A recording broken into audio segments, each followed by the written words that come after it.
அனைவருக்கும் அறிவியல் வணக்கம். உயர்வுக்கு உயர்கல்வி என்ற இந்த இணைய வழிகாட்டி தொடர் நிகழ்வுக்கு உங்களை அன்புடன் வரவேற்கிறோம். Opportunities in electronics and communication and allied streams, மின்னணு மற்றும் தொடர்பியல் மற்றும் சார்பு படிப்புகளில் உள்ள வாய்ப்புகள் என்ற தலைப்பில் இன்றைக்கு கலந்துரையாட இருக்கிறோம். தொலைபேசியோ கைபேசியோ இல்லாமல் அலுவலகங்களில் எத்தனை மணி நேரம் வேலை செய்ய முடியும்? இராணுவ முகாம்கள், மருத்துவமனைகள், காவல் நிலையங்கள், வணிக நிறுவனங்கள் எத்தனை மணி நேரம் இயங்க முடியும்? மொபைல் போன், டெலிபோன், தொலைபேசி அல்லது கைபேசி ஒரு மின்னணு சாதனம். அது மட்டுமல்ல, தொலைக்காட்சி, குளிர்சாதன பெட்டி, குளிரூட்டி, வாகன ரிமோட், கணிப்பொறி, மடிக்கணினி என அன்றாட மின் சாதனங்களின் பட்டியல் நீண்டு கொண்டே செல்கிறது. மனிதர்களின் ஒவ்வொரு வாழ்வியல் நிமிடங்களின் மீதும் ஆதிக்கம் செலுத்தும் மிக முக்கிய துறை மின்னணு துறை. அவனின்றி அணுவும் அசையாது என்பார்கள். மின்னணு இன்றி நாகரீக உலகம் நகராது எனலாம். எலக்ட்ரானிக்ஸ் அண்ட் கம்யூனிகேஷன், இதில் இரண்டாவது பகுதி கம்யூனிகேஷன், தொடர்பியல். தேச தொலைத்தொடர்பின் கேந்திரங்களாக விளங்கும் செயற்கைக்கோள்கள் ஒரு சில நிமிடங்கள் வேலை செய்வதை நிறுத்தி ஓய்வெடுத்துக் கொண்டால் என்ன நிகழும்? வங்கிகள் இயங்க முடியாது. உங்கள் பணத்தை நீங்களே எடுக்க முடியாது. ரயில், விமான போக்குவரத்து ஸ்தம்பித்து விடும். விபத்துக்களும் நிகழலாம். இணைய சேவை பாதிக்கப்படும். தொலைபேசி நின்றுவிடும். செயற்கைக்கோள் தொலைக்காட்சி இயங்காது. மொத்தத்தில் மனித குலத்தின் மனநிலை பாதிக்கப்படும். இவ்வளவு முக்கியத்துவம் வாய்ந்தது தொடர்பியல் துறை. இப்படி காத்திரமான பங்களிப்பை செய்து வரும் மின்னணு மற்றும் தொடர்பியல் துறையில் வேலை வாய்ப்புகள் எப்போதும் செழித்தே உள்ளன. இதற்காகவே எவர்கிரீன் இன்ஜினியரிங் பிரான்ச் என்ற பசுமை மாறா பொறியியல் படிப்பு என்ற சிறப்பையும் பெற்றது. பொதுவெளியில் அறியப்பட்ட தொழில்நுட்ப ஆளுமைகள் சிலர் மின்னணு மற்றும் தொடர்பியலில் பட்டம் பெற்றவர்கள். அவர்கள் யார் யார்? நிகழ்ச்சியில் அவர்களை பற்றியும் பேசுவோம். எலக்ட்ரானிக்ஸ் அண்ட் கம்யூனிகேஷன் மற்றும் அதன் சார்பு துறைகளில் எதிர்காலத்தில் சாதிக்க விரும்பும் மாணவ மாணவிகள் என்ன படிக்கலாம்? இந்த துறையில் உள்ள பல பாடப்பிரிவுகள் என்னென்ன? தேசிய, மாநில அளவிலான கல்வி நிறுவனங்கள் என்னென்ன? படித்து முடித்தவுடன் வேலை வாய்ப்புகள் என்னென்ன என பல தகவல்களை இன்று நாம் கலந்துரையாட இருக்கிறோம். நிகழ்வின் இறுதியில் கேள்வி பதில் பகுதி உண்டு. பார்வையாளர்கள் உங்களுடைய கருத்துக்களை அவ்வப்போதே பதிவிட்டு விடலாம். உங்களுடைய கேள்விகளை, ஐயங்களை நிகழ்ச்சியினுடைய முடிவில் நாங்கள் பார்த்து அதற்கான பதில்களை தருவோம். நீங்கள் தமிழில் அல்லது ஆங்கிலத்தில் உங்களுடைய கேள்விகளை பதிவிடலாம். நிகழ்வில் பங்கேற்க முதலில் பதிவு செய்த முதல் 10 பார்வையாளர்களுக்கு வெண்ணும் மண்ணும் என்ற புத்தகம் பரிசளிக்கப்படும் என அறிவிக்கப்பட்டிருந்தது. பரிசுக்குரியவர்களின் பெயர்கள், முதல் 10 பெயர்கள் இன்றைய நிகழ்வின் இறுதியில் அறிவிக்கப்படும். பொறுமையோடு காத்திருங்கள். துறை சார்ந்த 2 ஆளுமைகள் இன்றைய நிகழ்வில் இணைய அரங்கில் பங்கேற்கிறார்கள். முதல் அமர்வில் VIT சென்னை நிறுவனத்தின் ஸ்கூல் ஆஃப் எலக்ட்ரானிக்ஸ் இன்ஜினியரிங் என்ற மின்னணு பொறியியல் பள்ளியின் பேராசிரியர் டாக்டர் ஏ சிவசுப்பிரமணியம் அவர்கள் நம்மோடு இணைகிறார். அண்ணா பல்கலைக்கழகத்தில் முனைவர் பட்டம் பெற்ற இவர் கல்வி பணியில் கடந்த 30 ஆண்டுகளாக இயங்கி வருகிறார். இவர் துறை சார்ந்த ஏறக்குறைய 80 ஆய்வுக் கட்டுரைகளை எழுதியுள்ளார். ஒரு தனியார் பொறியியல் கல்லூரியின் முதல்வராகவும் பதவி வகித்தவர் இவர் என்பது குறிப்பிடத்தக்கது. வணக்கம் டாக்டர் சிவசுப்பிரமணியன். வணக்கம் சார். வணக்கம். நீங்க பேசலாம். பார்வையாளர்களே வணக்கம். இன்றைய நிகழ்வு electronics and communication engineering courses சார்ந்து உள்ள நிகழ்வு.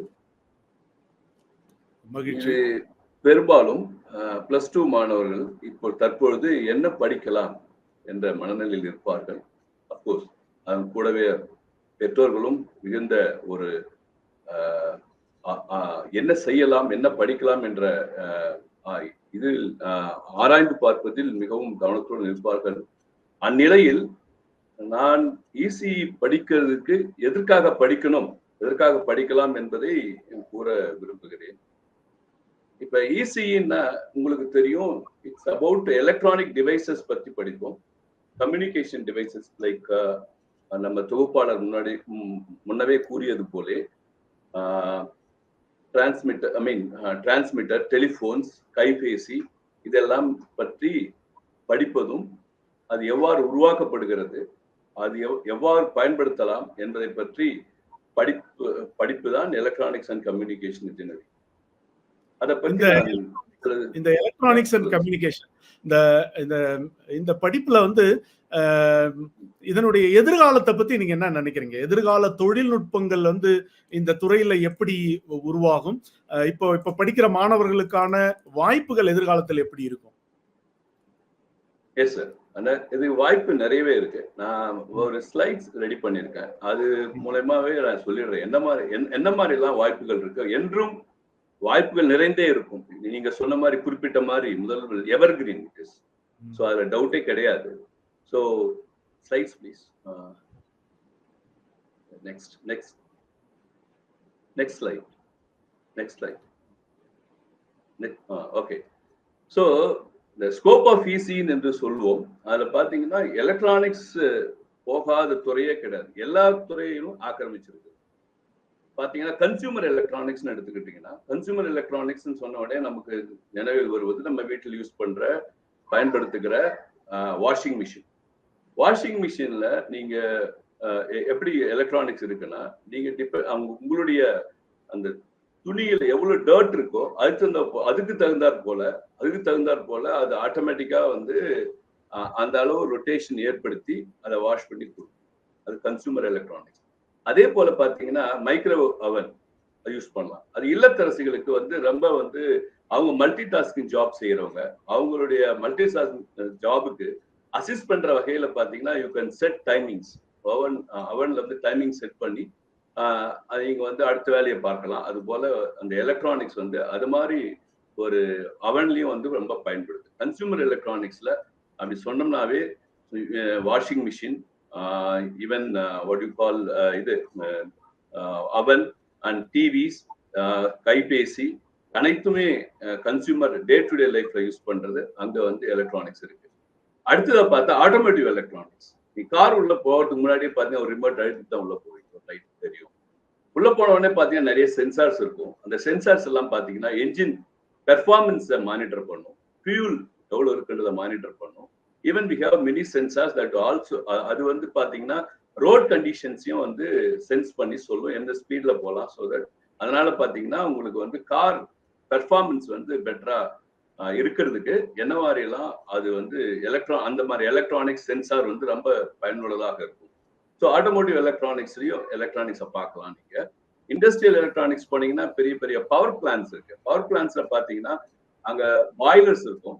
பாய்லரோட டெம்பரேச்சர் வந்து மெயின்டைன் பண்ணணும். நாம ஹியூமன்ஸ் அவ்வளவு ஈஸியா அங்க நெருங்க முடியாதுன்னா ரொம்ப நேரம் இருக்க முடியாது. அது போலலாம் இருக்கும். ப்ரெஷர் வெசல்ஸ் இருக்கும். அது ப்ரெஷர் மானிட்டர் பண்ணணும். ஸோ இதனுடைய மானிட்டர் பண்றதுக்கு சென்சார்ஸ் யூஸ் பண்ணி நாம வந்து ரிமோட் பிளேஸ்ல இருந்து அதை ஆக்சஸ் பண்ணலாம். அங்கேயும் எலக்ட்ரானிக்ஸ் தேவை. அதே போல ஏவியானிக்ஸ் பாத்தீங்கன்னா உங்களுக்கு வந்து flight control, even radar navigation for flight, அதுக்கெல்லாம் பாத்தீங்கன்னா எலக்ட்ரானிக்ஸ் தேவை. Space electronics, satellite guidance and monitoring, அந்த எர்த் ஸ்டேஷனை கண்ட்ரோல் பண்றதுக்கோ டேட்டா கலெக்ட் பண்றதுக்கு எல்லாத்துக்குமே உங்களுக்கு எலக்ட்ரானிக்ஸ் தேவை. மெடிக்கல் எலக்ட்ரானிக்ஸ் பாத்தீங்கன்னாலும் அங்கேயும் பாத்தீங்கன்னா அந்த ஃபீல்ட்லயும் பாத்தீங்கன்னா லேசர் சர்ஜரி பண்றீங்க, ஹை சர்ஜரி, அங்க லேசர் வந்து டெவலப் பண்ணுவோம். என்ன அளவு என்ன வேவ் லென்த்ல அந்த லேசர் இருந்தா எந்த பாதிப்பும் இல்லாம சர்ஜரியை கம்ஃபர்டபுளா பண்ண முடியும். மற்ற எக்யூப்மெண்ட்ஸ் லைக் இது எக்ஸ்ரே, எம்ஆர்ஐ ஸ்கேனர்ஸ், இது போல அங்கேயும் எலக்ட்ரானிக்ஸ். ஸோ கம்ப்யூட்டர் எலக்ட்ரானிக்ஸ்னு சொல்லலாம். அங்க பாத்தீங்கன்னா என்ன கம்ப்யூட்டர்ஸே முன்னாடிதான் பாத்தீங்கன்னா ரொம்ப ரொம்ப ரொம்ப பெரிய டெஸ்க்டாப் மிஷின்ஸ் பார்த்துருப்போம். 1970s and 80s பார்த்துருக்கோம். இப்பெல்லாம் பார்த்தா கம்ப்யூட்டர் ஹார்ட்வேர் டெஸ்க்டாப்பா சின்னதா இருக்கு, டிஸ்பிளே தான் பெருசா இருக்கு. அந்த அளவுக்கு வந்து ரொம்ப சின்னதா கொண்டு வந்தோம். இதெல்லாம் வந்து எலக்ட்ரானிக்ஸோட ரெவல்யூஷன், அதாவது பிஎல்எஸ்ஐ டெக்னாலஜியோட ரெவல்யூஷனால வந்து உங்க கம்ப்யூட்டர் சைஸும் கம்மியா இருக்கு. அங்கேயும் எலக்ட்ரானிக்ஸ் பார்க்கலாம். ஸோ பாத்தீங்கன்னா எலக்ட்ரானிக்ஸ் இல்லாத இடமே இல்லை. அதனால எலக்ட்ரானிக்ஸ் படிச்சா நமக்கு வேலை வாய்ப்புகள் இருக்கான்றதுக்கு சந்தேகமே இல்லை. நம்ம வந்து வேலை வாய்ப்புகள் கண்டிப்பா இருக்கு. அது மட்டும் இல்ல, இப்போதைக்கு மட்டும் இல்ல, எப்பவுமே இருக்கு, அது சொல்ல முடியும். ஏன்னா அந்த ஃபீல்டு வந்து க்ரோ ஆகிட்டே இருக்கு. பாத்தீங்கன்னா அடுத்து நெக்ஸ்ட் ஸ்லைட் போலாம் சொல்றேன். இந்த டெக்னாலஜி எல்லாமே எமர்ஜ் ஆகிட்டே இருக்கு. இட் இஸ் நாட் ஒரே அப்படியே ஸ்டாக்னன்ட் ஆயிடுச்சு, இதுக்கு மேல ஒன்றும் பெரிய மெச்சூரிட்டி இல்லை, அதனால வாய்ப்புகள் பெருசா இல்லைன்னு நினைக்க முடியாது.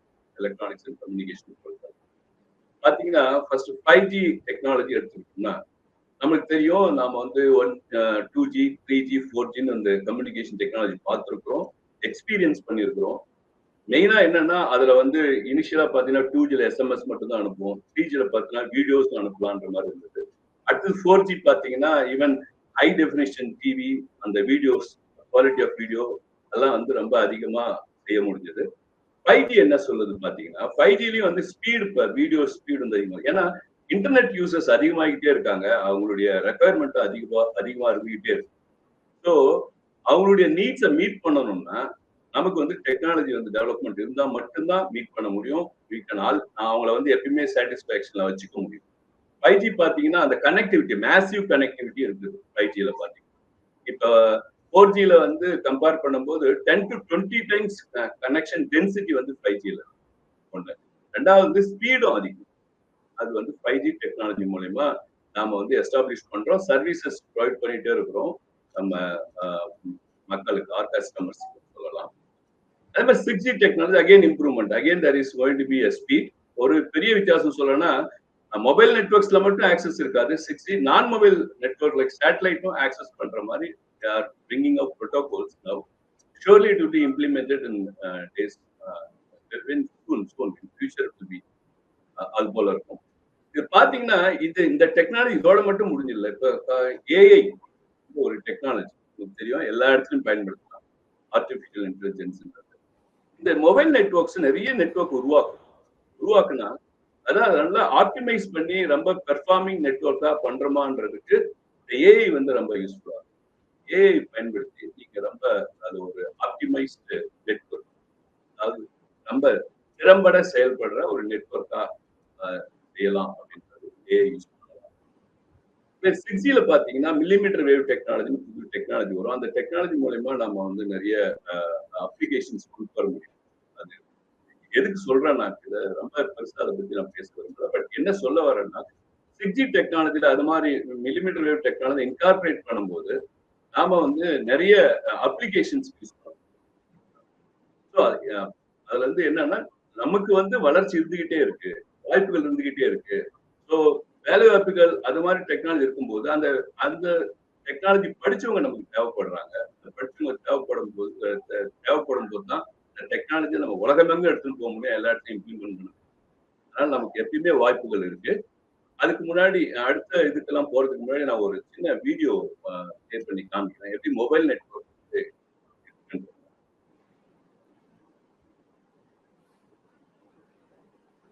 பாத்தீங்கன்னா மொபைல் நெட்வொர்க்ஸ் எப்படி ஒர்க் டுகெதர் அப்படின்ற மாதிரி காமிக்கும். கெப்பாசிட்டி இன்க்ரீஸ் பண்ணி கொடுக்கும், ரொம்ப பிராட்பேண்ட் கனெக்ஷன் அதிகமா இருக்கும், வீடியோஸ் எல்லாம் டெலிவர் பண்றது. கனெக்டிவிட்டி அதிகமா இருக்கு, 6.6 மொபைல் கனெக்ஷன்ஸ். அது 45% பாப்புலேஷன் வந்து connected and 1.5 SIM cards per user. அப்படி பாத்தீங்கன்னா 3 பேர் இருந்தாலும் 2 பேருக்கு 2 சிம் இருக்கும், ஒருத்தருக்கு ஒரு சிம். அதே போல எல்லா கனெக்ட், மிஷின் டு மிஷினும் கனெக்ட் பண்ணலாம்ன்றதையும் நாங்க காட்டுறோம் பாருங்க. ஹார்ஸ் கனெக்ட் பண்ணலாம், smart technology, smart energy metre, health care, education எல்லாத்தையும் கனெக்ட் பண்ணலாம். அது போல வாய்ப்புகள் இருக்கு மொபைல் நெட்வொர்க். மொபைல் நெட்வொர்க்கால மனிதனுடைய ஸ்டைலே மாறி போச்சு. சோசியல் நெட்வொர்க்ல பகிர்ந்துக்கிறது, குட் மார்னிங் சொல்றது, இதெல்லாம் நம்ம பார்த்தோம். அதே போல இதுக்கெல்லாம் தேவையானது ஆண்டனாஸ். ஆண்டனாஸ் வந்து கண்டிப்பா ஆண்டனாஸ் டைப்ஸ் வந்து எப்படிலாம் இருக்குது அது பாத்தீங்கன்னா உங்களுக்கு தெரியும். அடுத்ததா பாத்தீங்கன்னா பில்டிங்குள்ளே எப்படியெல்லாம் வந்து you can set wifi probably மாதிரி கனெக்ட் பண்ணிக்கலாம்.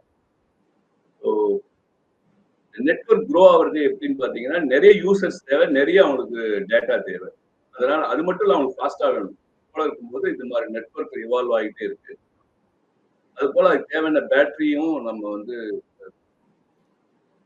அப்புறம் இந்த எல்லாமே ஆண்டனா வந்து எமிட் லைட்ஸ், அது வந்து ஒரு ரெக்வயர்டு சிக்னல் ஸ்ட்ரென்த்துக்குள்ள இருக்கணும். அதுதான் இப்போ அது வந்து ஏன்னா மக்களை பாதிக்கக்கூடாது, மக்கள் நலனை பாதிக்கக்கூடாது, அதுக்கு சில நார்ம்ஸ் இருக்காங்க. அது பிரகாரமே டிசைன் பண்ணுவாங்க engineers.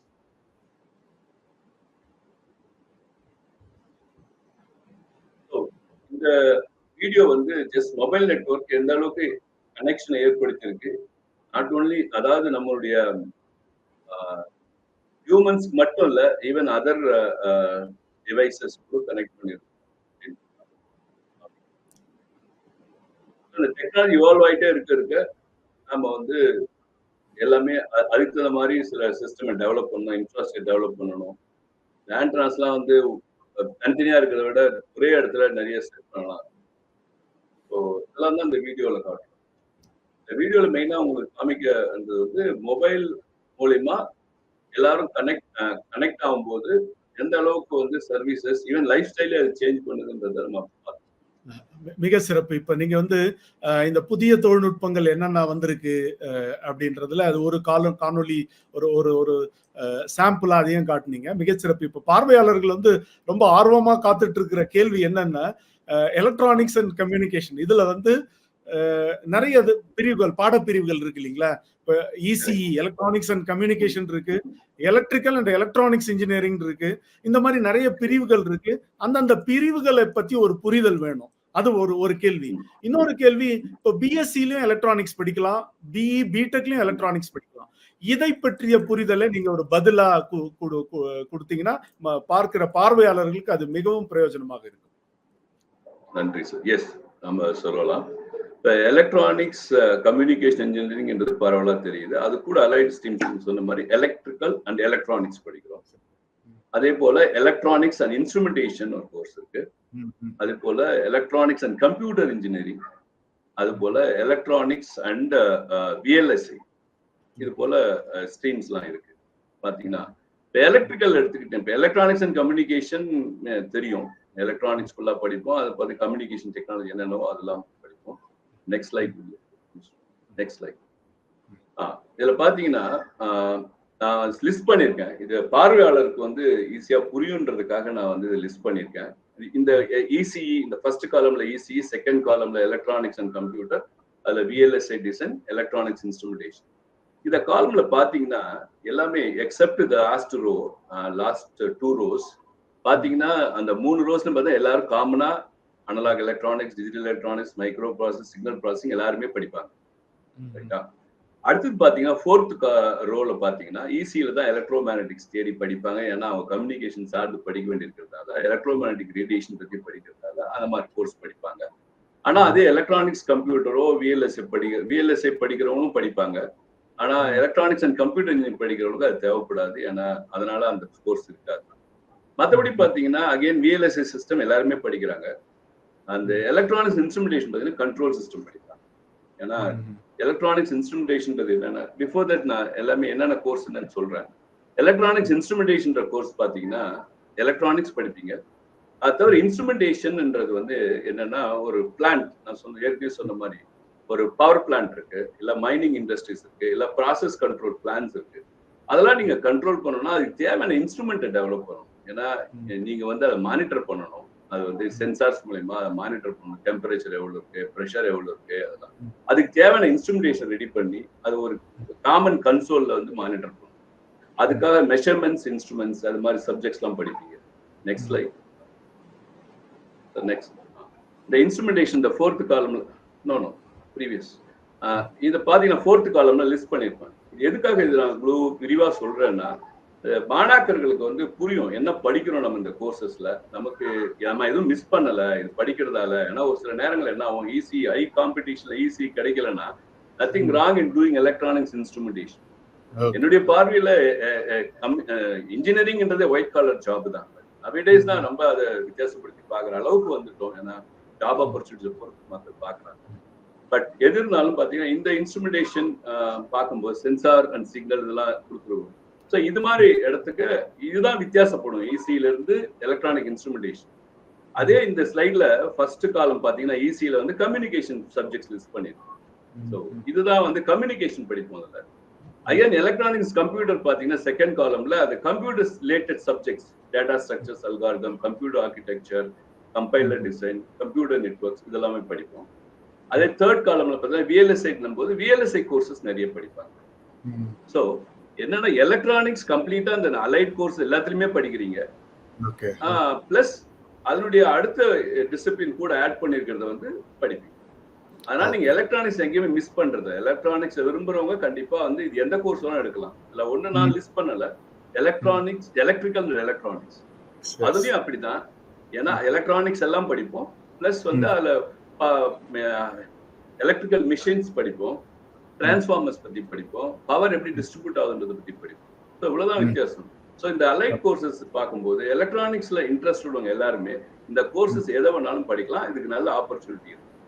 Very nice, very nice. அதுக்கப்புறம் நான் இன்னொரு கேட்ட கேள்வி வந்து பிஎஸ்சி எலக்ட்ரானிக்ஸ் ஒரு படிப்பு இருக்கு அண்ட் என்ஜினியரிங்ல எலக்ட்ரானிக்ஸ் படிப்பு, ரெண்டுக்குமான வித்தியாசம், எந்த டைம்ல எந்த படிப்பு எடுத்து படிக்கலாம்? பிஎஸ்சி எலக்ட்ரானிக்ஸ் வந்து நல்ல கோர்ஸ். ஆக்சுவலா அது என்ன மாதிரினா, இப்ப இந்த இசினா 4 இயர் டிகிரி கோர்ஸ், பிஎஸ்சினாவே 3 இயர் டிகிரி கோர்ஸ் நமக்கு தெரியும். அப்படி சொல்லும் போதே நமக்கு தெரியும் வந்து பிஎஸ்சில வந்து டெப்தா நிறைய கோர்சஸ் படிக்க முடியாது, ஏன்னா 3 இயர்ஸ் கோர்ஸ்ன்றதால. பட் ஸ்டில் நமக்கு எலக்ட்ரானிக்ஸ் ஃபண்டமெண்டலா செமிகண்டக்டர் பிசிக்ஸ் பத்தி என்னென்ன தேவையோ அதெல்லாம் படிக்க முடியும், படிப்போம். பிஎஸ்சி படிச்சுட்டு அடுத்து ரொம்ப ஆர்வமா இருக்கிறவங்க அடுத்து எம்எஸ்சி எலக்ட்ரானிக்ஸ் போகலாம், நல்லா இருக்கும். ஸோ அதை படிச்சுட்டு ஈவன் சில பேருக்கு வந்து சில காம்படிஷனால நம்ம அந்த ஸ்ட்ரீம்ல பிஇல சேர முடியல நம்ம நினைக்கும் போது பிஎஸ்சியை நல்லா அதுல இருந்தும் கொண்டு வரலாம். உங்களுடைய ஆம்பிஷன் தான், உங்களுடைய ஸ்ட்ரைவ் பண்ற அந்த எக்ஸ்பெக்டேஷன் வந்து மாறாத இருக்கணும்.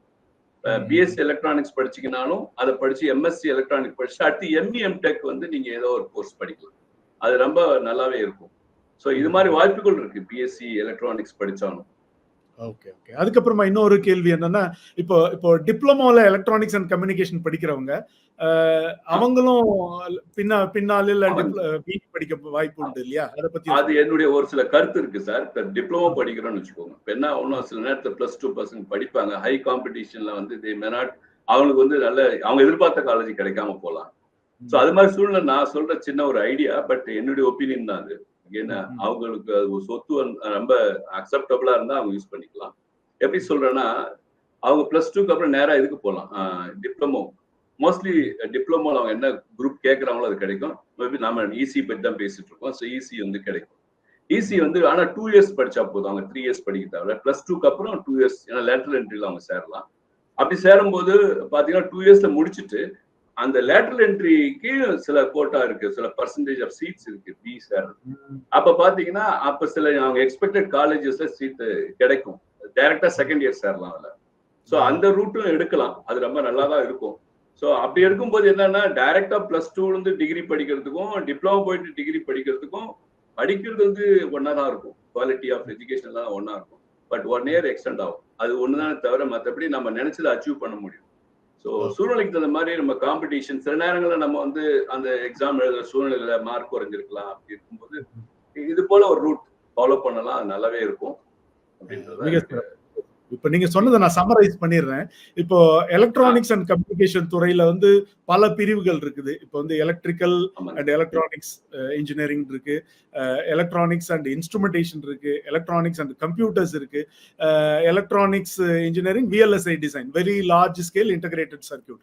இப்படி எந்த பிரிவை படித்தாலும் அதுல வந்து எலக்ட்ரானிக்ஸ் என்கிற மின்னணு பொறியியலை படிக்கிறோம். அது கூட ஒரு படிப்பா மற்ற படிப்பையும் நம்ம படிக்கிறோம் நான் சொல்றேன். அப்புறம் பிஎஸ்சியில் எலக்ட்ரானிக்ஸ் படிக்கிறவங்க 3 ஆண்டு படிப்புக்கு பிறகு எம்எஸ்சி படித்து விட்டு எலக்ட்ரானிக்ஸ் துறையில் அவர்களாலும் வெற்றி பெற முடியும்.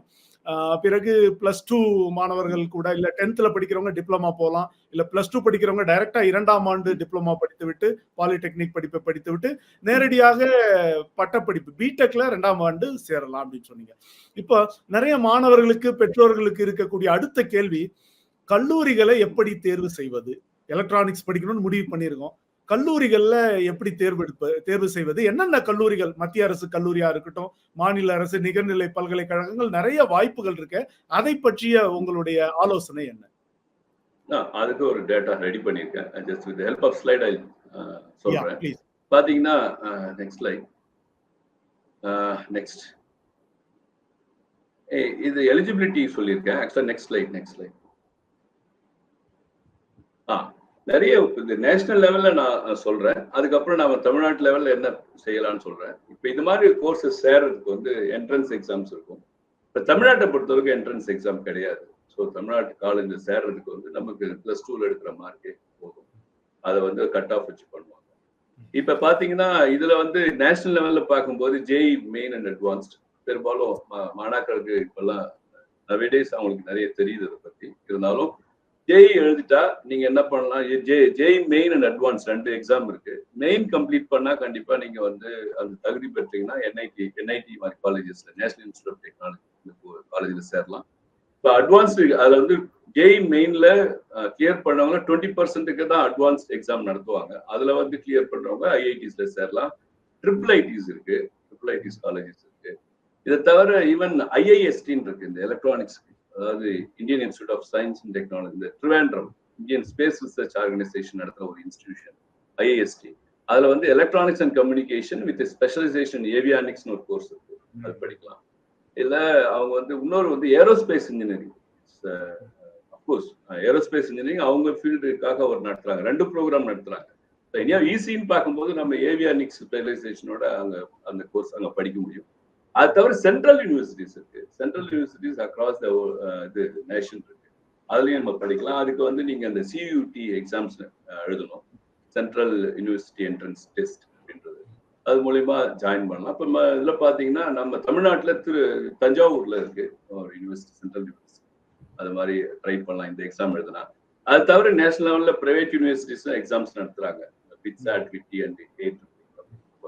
ஸோ இந்த என்ட்ரன்ஸ் எக்ஸாமினேஷன் மூலமாவும் நீங்க வந்து சேரலாம். அது என்ன டைப் ஆஃப் இன்ஸ்டிடியூஷன்ஸ் இருக்குன்றத சொல்றேன். Next slide. சென்ட்ரல் யூனிவர்சிட்டிஸ் பாத்தீங்கன்னா IITs, triple ITs, central universities and IIST, இந்த இன்ஸ்டிடியூட்ல வந்து நீங்க சேரலாம். அதுல வந்து பாத்தீங்கன்னா அதுக்கு எக்ஸாம் எழுதிருக்கணும், நேஷனல் லெவல் எக்ஸாம்ஸ். அதை கிளியர் பண்ணீங்கன்னா யூ கேன் டூ. அங்கே ஃபீஸ் என்ன இருக்கும்ன்றது ஒரு அப்ராக்சிமேட்டா கொடுக்குறேன், ஏன்னா அவங்களுக்கு வந்து ஒரு ஐடியா இருக்கணும் எப்படி நம்ம பிளான் பண்ணணும்ன்றதுக்கு. அது மாதிரி என்ஐடிஸ்ல படிக்கலாம், அதுக்கு வந்து என்ன ஃபீஸ் கொடுத்துருக்கோம். அது தவிர இப்போ ஸ்டேட் யூனிவர்சிட்டி இன்ஸ்டிடியூட்ஸ் இருக்கு.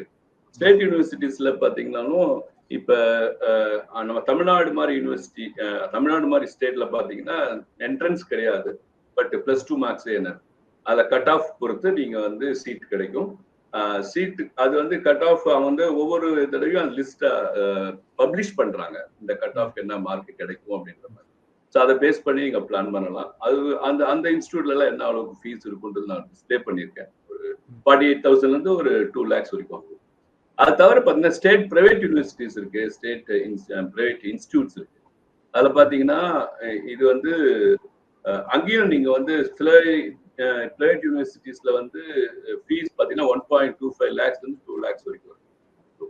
டீம்டு யூனிவர்சிட்டிஸ் இருக்கு. Deemed university, some of the university அவங்க வந்து என்ட்ரன்ஸ் வைக்கிறாங்க, சிலது வந்து அப்ளை பண்ண ++ மார்க்ஸ் வச்சு சீட்ஸ் தராங்க. அது மாதிரி யூனிவர்சிட்டிலையும் படிக்கலாம்.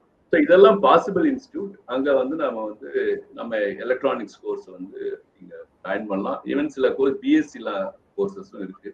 பிஎஸ்சி எலக்ட்ரானிக்ஸ் படிக்கிறவங்களும் அது மாதிரி இன்ஸ்டியூட்ல சேரலாம். மிக சிறப்பு. இப்போ நீங்க சொன்னதை நான் சம்மரைஸ் பண்ணிடுறேன். இப்போ நீங்க சொன்னதுபடி பார்த்தா இப்போ ஜேஇஇ அட்வான்ஸ்ட்ல குவாலிஃபை ஆனவங்க ஐஐடிஸ், அப்புறமா IIST Thiruvananthapuram, Indian institute of space sciences and technology, இது போன்ற நிறுவனங்களில் எலக்ட்ரானிக்ஸ் பிரிவுகளில் சேரலாம். ஜேஇஇ மெயின்ஸ் குவாலிஃபை ஆனவங்க என்ஐடி, ட்ரிபிள் ஐடிஸ் உள்ளிட்ட நிறுவனங்கள்ல சேரலாம். சென்ட்ரல் யூனிவர்சிட்டியில கியூஎட்னு ஒரு எக்ஸாம், சென்ட்ரல் யூனிவர்சிட்டி என்ட்ரன்ஸ் டெஸ்ட்னு ஒரு தேர்வு கண்டக்ட் பண்றாங்க. அதுல தேர்ச்சி பெற்றவர்கள் மத்திய பல்கலைக்கழகங்களில் அவர்கள் விண்ணப்பிக்கலாம். நம்ம இதுல தஞ்சாவூர்ல சென்ட்ரல் யூனிவர்சிட்டி இருக்கு, பாண்டிச்சேரி யூனிவர்சிட்டி ஒரு சென்ட்ரல் யூனிவர்சிட்டி தான், தமிழக மாணவர்களுக்கு அருகில் இருக்கக்கூடிய ஒரு பல்கலைக்கழகம் என்று எடுத்துக்கொண்டால். ட்ரிபிள் ஐடிடிஎம் காஞ்சிபுரத்துல இருக்கு நம்முடைய மாணவர்களுக்கு. இதை இப்படி நீங்க பல தகுதி பல கல்வி நிறுவனங்களை பத்தி சொன்னீங்க. பிறகு தமிழகத்தில் இருக்கக்கூடிய அரசு கல்லூரிகளில் சேர்வதற்கு நுழைவுத் தேர்வு என்று எதுவும் இல்லை. தனியார் நிறுவனங்களிலோ அரசு கல்லூரிகளிலோ 12ஆம் வகுப்பு மதிப்பெண்களின் அடிப்படையில் தகுதி பட்டியல் தயாரிக்கப்பட்டு அதன் மூலமாக மாணவர்களுக்கு சேர்க்கை நடைபெறுகிறது. நிகர்நிலை பல்கலைக்கழகங்கள் அவர்களுக்கென்று தனியாக நுழைவுத் தேர்வுகளை அவர்கள் நடத்தி அதிலிருந்து மாணவர்களை தேர்வு செய்கிறார்கள். மிகச்சிறப்பு. இப்போ electronics and communication and allied streams, இதுல வந்து கேம்பஸ் ரெக்ரூட்மெண்ட், வளாக தேர்வுகள், அங்கே மாணவர்கள் படித்து முடிக்கும் போதே அவர்களுக்கு வேலை கிடைக்கிற வாய்ப்பு இருக்க, அந்த வாய்ப்புகள் எப்படி, இது பல நிறுவனங்கள்ல எப்படி வேறுபடுது, இதையும் நீங்க பார்வையாளர்களுக்கு தெளிவாக சொல்லலாம். பிளேஸ்மெண்ட்டை பொறுத்த அளவுக்கு ரொம்ப சிம்பிள். நமக்கு எல்லாமே ஊர்ல சொல்லுவாங்க எப்படின்னா, சரக்கு இருந்தா உங்களுக்கு கண்டிப்பா வேலை கிடைக்கும், இதுதான் உண்மை. அங்க போனா கிடைச்சிடும் இங்க போனா கிடைச்சிடும்ன்றதெல்லாம் விட நாம வந்து நல்லா படிக்கணும் அப்படின்றது. பாத்தீங்கன்னா இப்ப அது உங்க சேரும் போதே பாத்தீங்கன்னா வித்தியாசம் தெரியும். நான் பாத்தீங்கன்னா சென்ட்ரல் யூனிவர்சிட்டிஸ் ஐஐடிஸ் பாத்தீங்கன்னா 80 to 90% பிளேஸ்மெண்ட். ஏன் அங்க அவ்வளவு 90% இருக்குன்னா அந்த அளவுக்கு டெடிகேட்டடா படிச்சு போனவங்கன்றது இருக்கு. அது மாதிரி ஒவ்வொரு இன்ஸ்டிடியூட்லும் பிளேஸ்மெண்ட் இருக்கு. பட் எந்த அளவுக்கு வந்து நம்ம வந்து அதை பயன்படுத்திக்கிறோம், நம்ம எந்த அளவுக்கு, ஏன்னா இப்ப இண்டஸ்ட்ரீஸ் வராங்கன்னா ஒரு இன்ஸ்டிடியூட்ல அவங்க உடனே கேட்பாங்க எவ்வளவு பேர் ஒரு சிஜிபிஏ இதுல சொன்னாங்கன்னா 8 ஒரு 10 பாயிண்ட் ஸ்கேல்ல கேட்டாங்கன்னா யாரெல்லாம் 8.5க்கு மேல இல்ல 8க்கு மேல யாரெல்லாம் மார்க் வச்சிருக்காங்களோ அவங்க ஸ்டூடெண்ட்ஸ் லிஸ்ட் சரிங்களா. அப்போ வந்து என்ன அதுக்கப்புறம் டெஸ்ட் அங்க கண்டக்ட் பண்ணுவாங்க. அந்த டெஸ்ட்ல நீங்க ப்ரூவ் பண்ணீங்கன்னா கிடைக்கும். ஸோ இது வந்து நாம நல்லா படிச்சோம்னா நல்ல மார்க் மெயின்டைன் பண்ணோம்னா, மார்க் எதுக்குன்ற எண்ணங்கள் கூட சில நேரங்கள்ல மாணாக்கள் மத்தியில் இருக்கும். நல்லா நம்ம அறிவு இதோட இருந்தா போதும், மார்க் எல்லாம் முக்கியம் இல்லை அப்படின்னு அவங்களுக்கு சொல்லிக்க விரும்புறது என்னன்னா, இல்ல மார்க்கும் வேணும். இது மாதிரி சூழ்நிலைகள்ல வந்து அவங்க ஃபில்டர் பண்ணுவாங்க. ஏன்னா அவங்களுக்கு நிறைய கேண்டிடேட்ஸை வந்து அப்படியே ஸ்கிரீன் பண்ணி எல்லாம் எடுக்க முடியாது, அதாவது இன்டர்வியூ நடத்தி எடுக்க முடியாது. அதுக்காக ஸ்கிரீனிங்காக அது போல வைக்கும்போது நீங்க வந்து அது போல படிச்சு இது பண்ண வேண்டியதா, அதாவது நான் மார்க் எடுக்க வேண்டியதா இருக்கும். ஸோ இப்போ பாத்தீங்கன்னா இந்த எல்லா மோஸ்ட்லி பெரும்பாலான இன்ஸ்டியூட்ல நல்லா கொஞ்சம் நடத்துற இன்ஸ்டியூட்ல பாத்தீங்கன்னு வச்சுக்கோங்களேன், பிளேஸ்மெண்ட்டுக்காக வராங்க கம்பெனிஸ்.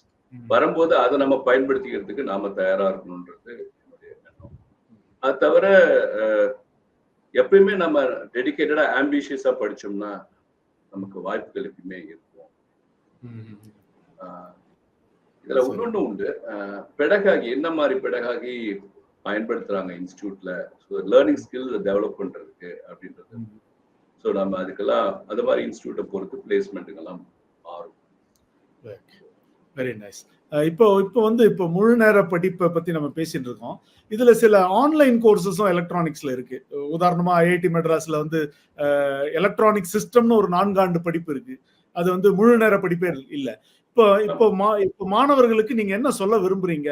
இப்போ முழு நேர படிப்பு ஒரு பக்கம், பகுதி நேரமா இல்லைன்னா ஒரு ஆஃப்லைன் எஜுகேஷன் சொல்லப்படக்கூடிய 4 ஆண்டு படிப்புகளே இருக்கின்றன, அல்லது பல சர்டிபிகேட் கோர்சஸ் என்கிற சான்றிதழ் படிப்புகள் இருக்கின்றன. ஸோ இதை பற்றி நீங்கள் என்ன மாணவர்களுக்கு ஆலோசனை சொல்ல விரும்புகிறீர்கள்? என்னுடைய அபிப்பிராயம் என்னன்னா, இப்ப லாங் ரன்ல பார்க்கும்போது நாம வந்து ரெகுலரா படிச்ச ஒரு பிடெக் டிகிரி கோர்ஸ் தேவை.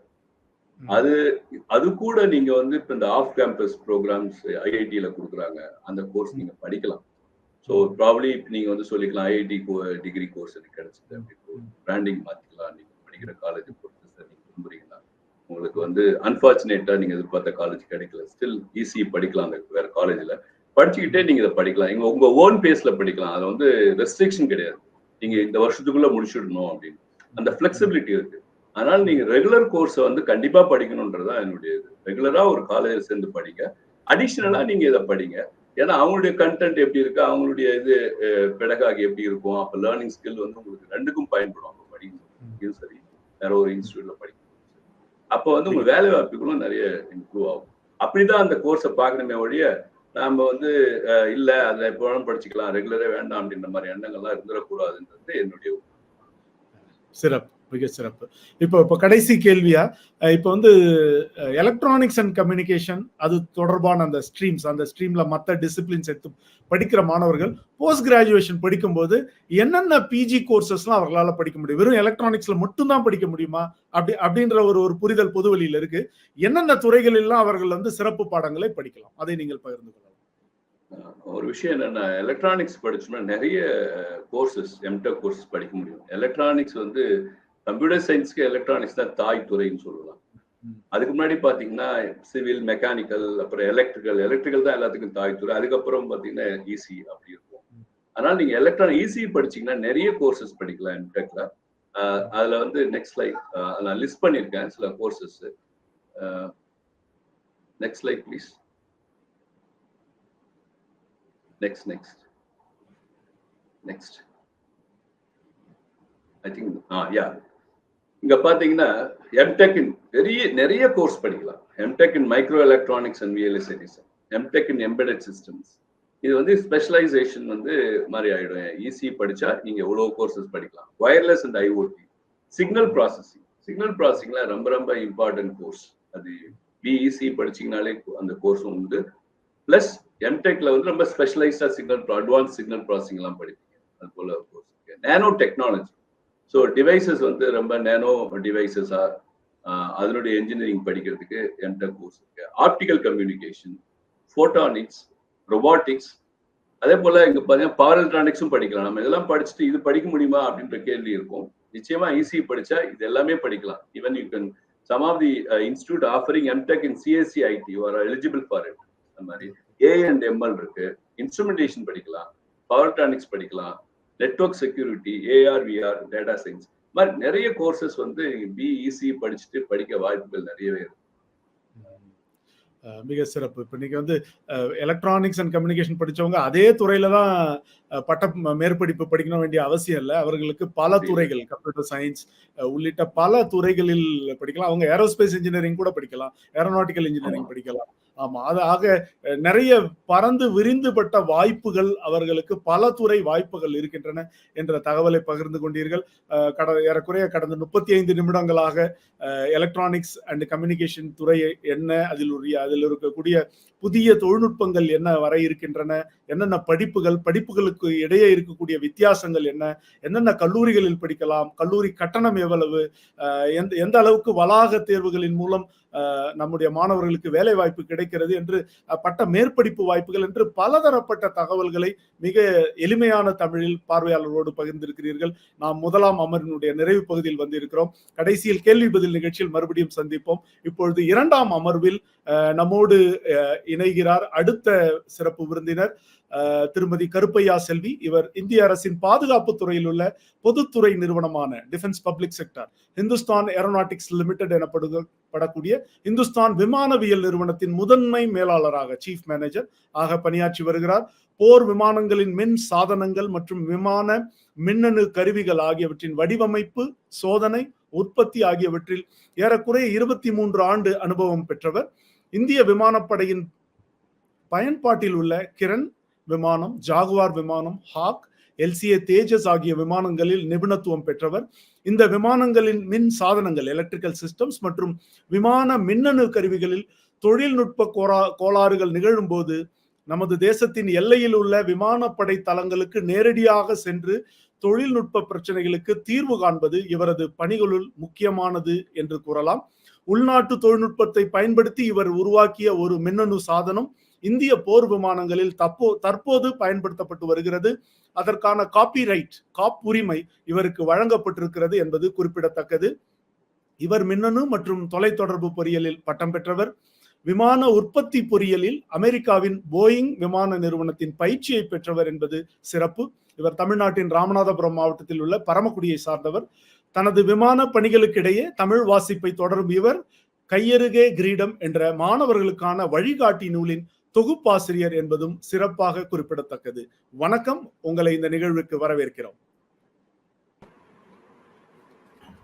வணக்கம். தமிழ் திசை மற்றும் இந்நிகழ்வில் இணைந்திருக்கும் அனைவருக்கும் என் முதற்கண் வணக்கம். இப்போ எலக்ட்ரானிக்ஸ் அண்ட் கம்யூனிகேஷன் படித்து விட்டு நீங்கள் விமானத்துறையில இப்போ ஒரு ஏவியானிக்ஸ் பொறியாளராக, வடிவமைப்பாளராக பணியாற்றி வருகிறீர்கள். இப்போ ஒரு தொழில்துறை சார்ந்த ஒரு நிபுணராக இப்போ எலக்ட்ரானிக்ஸ் அண்ட் கம்யூனிகேஷன் அது தொடர்பான துறைகளில் பட்டம் படிக்கிற மாணவர்களுக்கான எதிர்காலம் குறித்த உங்களுடைய கருத்துக்கள் என்ன? எந்தெந்த துறைகளில் எல்லாம் அவர்கள் பிரகாசிக்க முடியும்?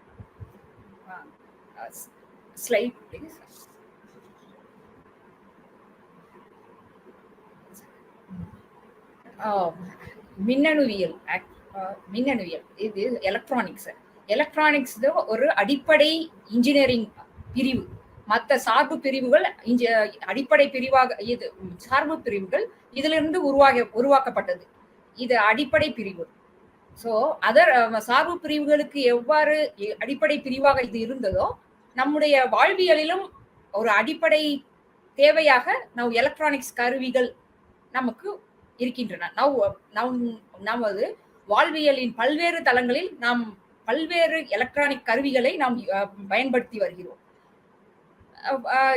ஃபார் எக்ஸாம்பிள், இப்போ நாம எழுந்த உடனே ஃபர்ஸ்ட் நம்ம பார்க்கறது மொபைல், கைபேசி.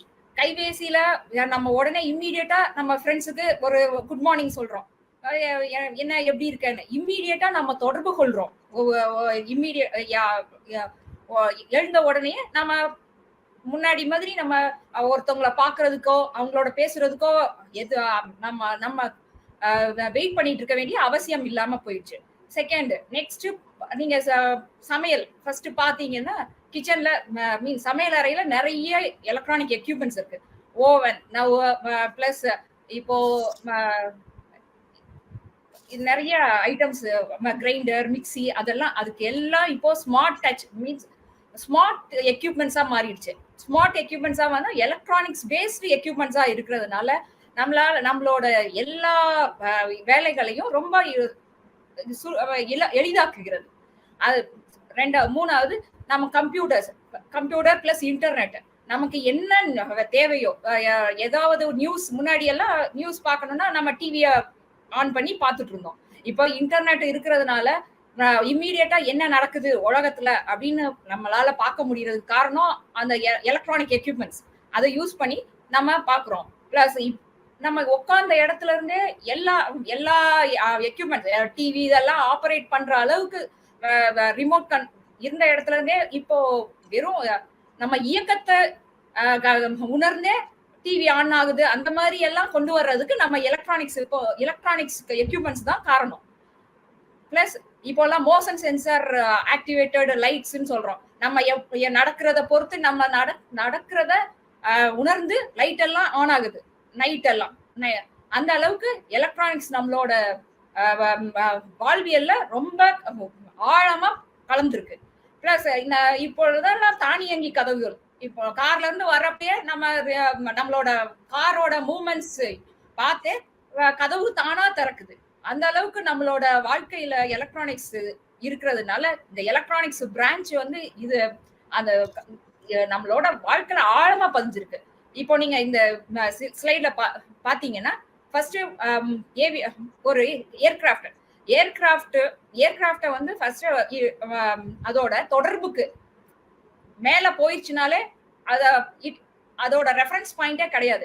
ஒரு இடத்துல இருந்து போய் நாம இவ்வளவு தூரத்துல இருக்கோம், நம்ம இந்த திசையில போயிட்டு இருக்கோம் அப்படின்னு கண்டுபிடிக்கிறதே நம்ம எலக்ட்ரானிக்ஸ் கருவிகள் அங்க இருக்கிறதுனாலதான். அந்த கருவிகள் நம்ம அலைவரிசை மூலமா தரைத்தள கட்டுப்பாட்டு தளத்தோட தொடர்பு கொண்டு நம்ம இவ்வளோ ஆங்கிள் இருக்கோம், நார்த்ல இருந்து வடக்கு பகுதியில இருந்து இவ்வளோ ஆங்கிள் இருக்கோம், இவ்வளோ அந்த கிரவுண்ட் ஸ்டேஷன் ஃப்ரீக்வன்சி வச்சு நம்ம இவ்வளோ டிஸ்டன்ஸ்ல இருக்கோம்னு கண்டுபிடிச்சு அதுக்கேற்ற மாதிரி ஃப்ளை ஆகுது.